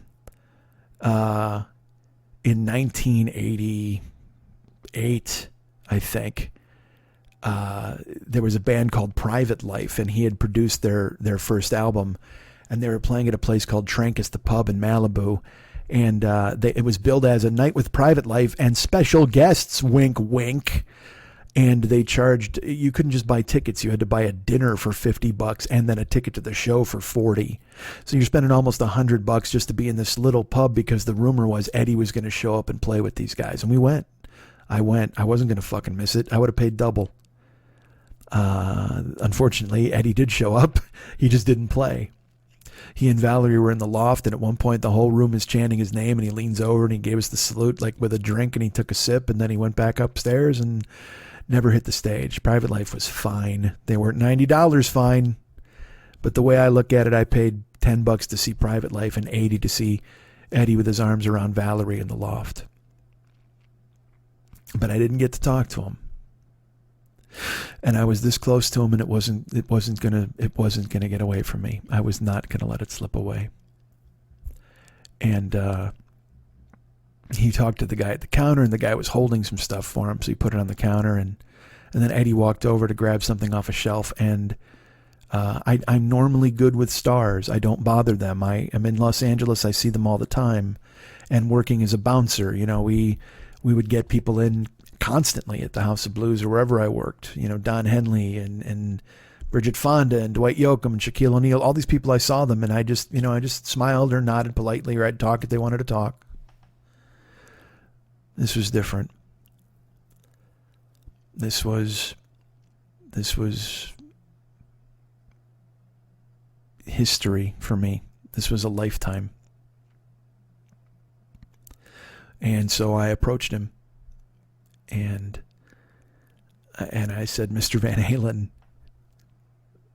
And he looked up and smiled, that smile.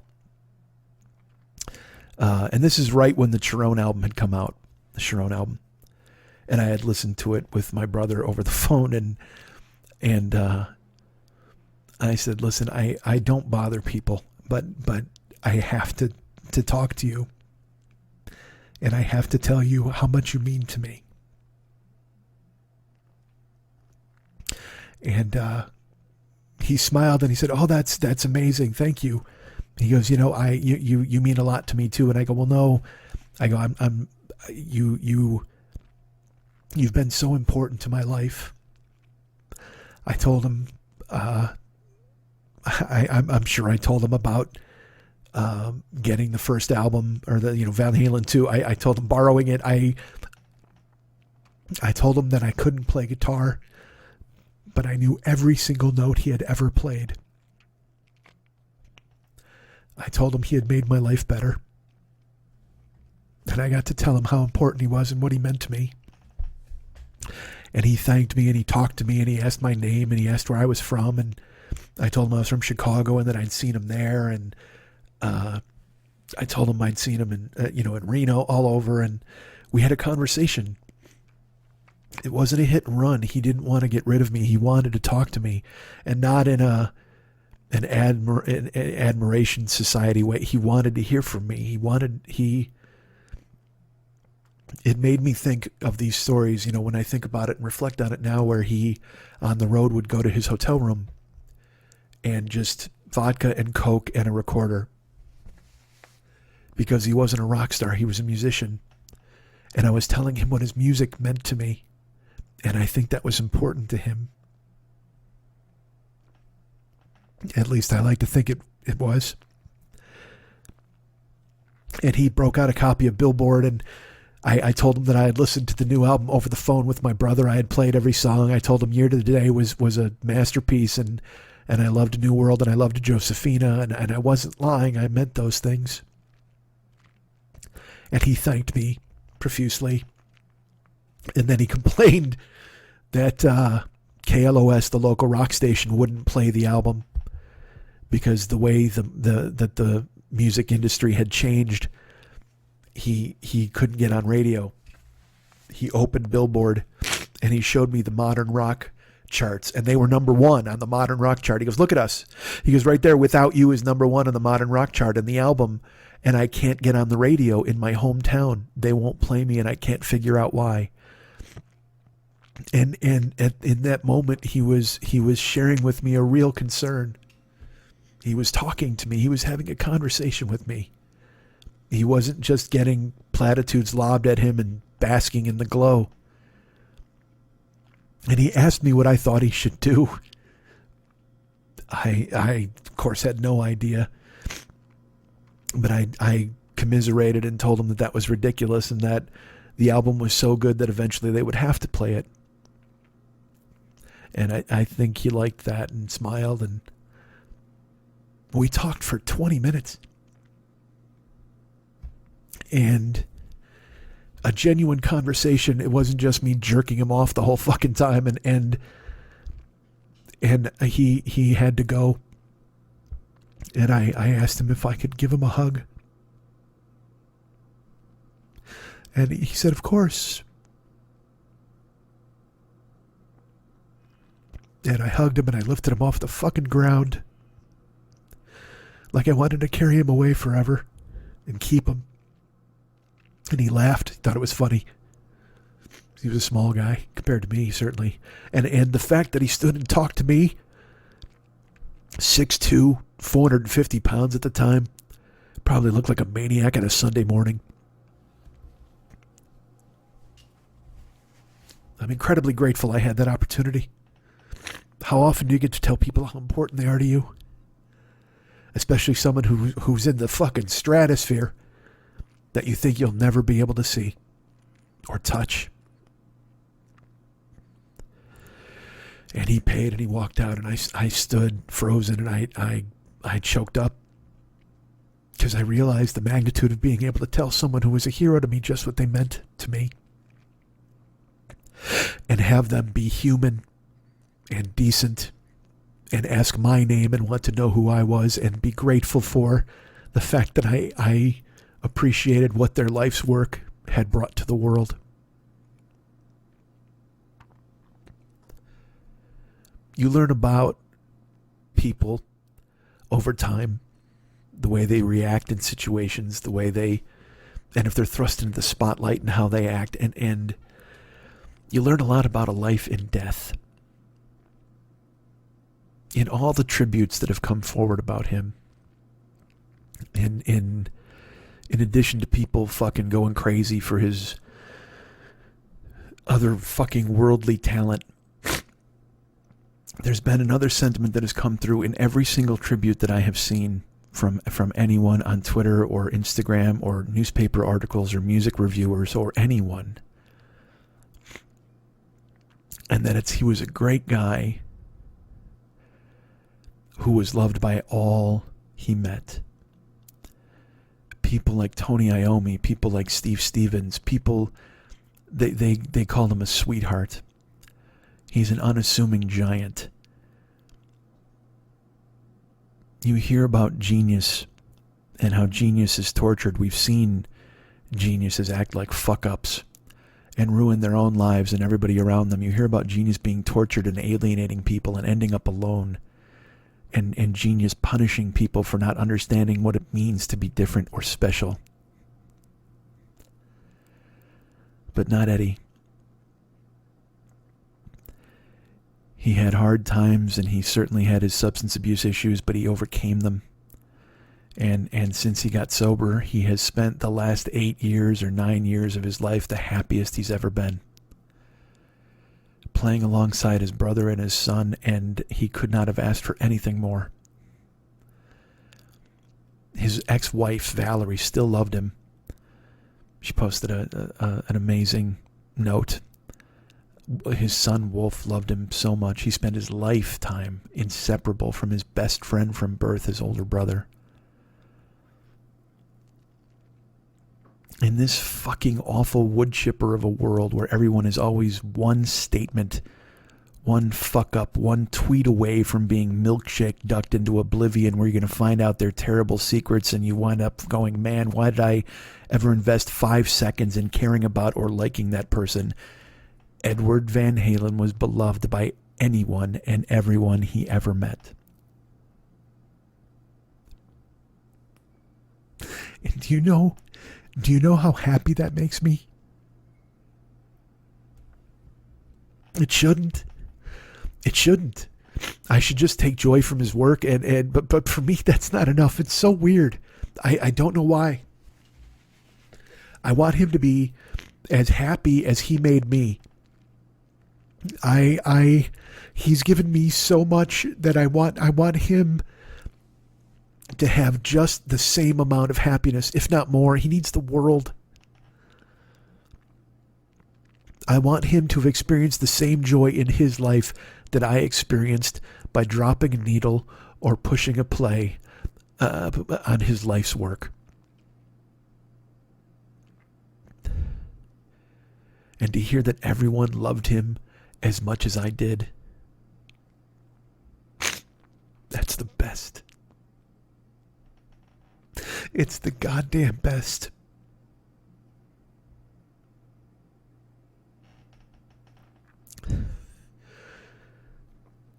when Valerie got pregnant with Wolf, Eddie used to play a piece of music on her stomach. He'd put the guitar, he'd sit behind her, and he'd put the guitar on her, and he'd play this music. And it was a song for Wolf, and he wound up putting it on for Unlawful Carnal Knowledge. And it's called 316, which is Wolf's birth date. And this is an interesting thing. If you played your cassette from beginning on side 1 and then flipped it to side 2, when 316 ended, the counter on your cassette player was 316. So I'm going to play what was probably Eddie's most beloved, certainly his most special piece of music to take us out of here.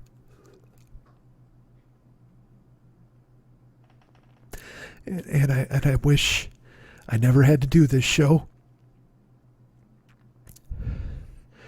He lived on my walls as a kid.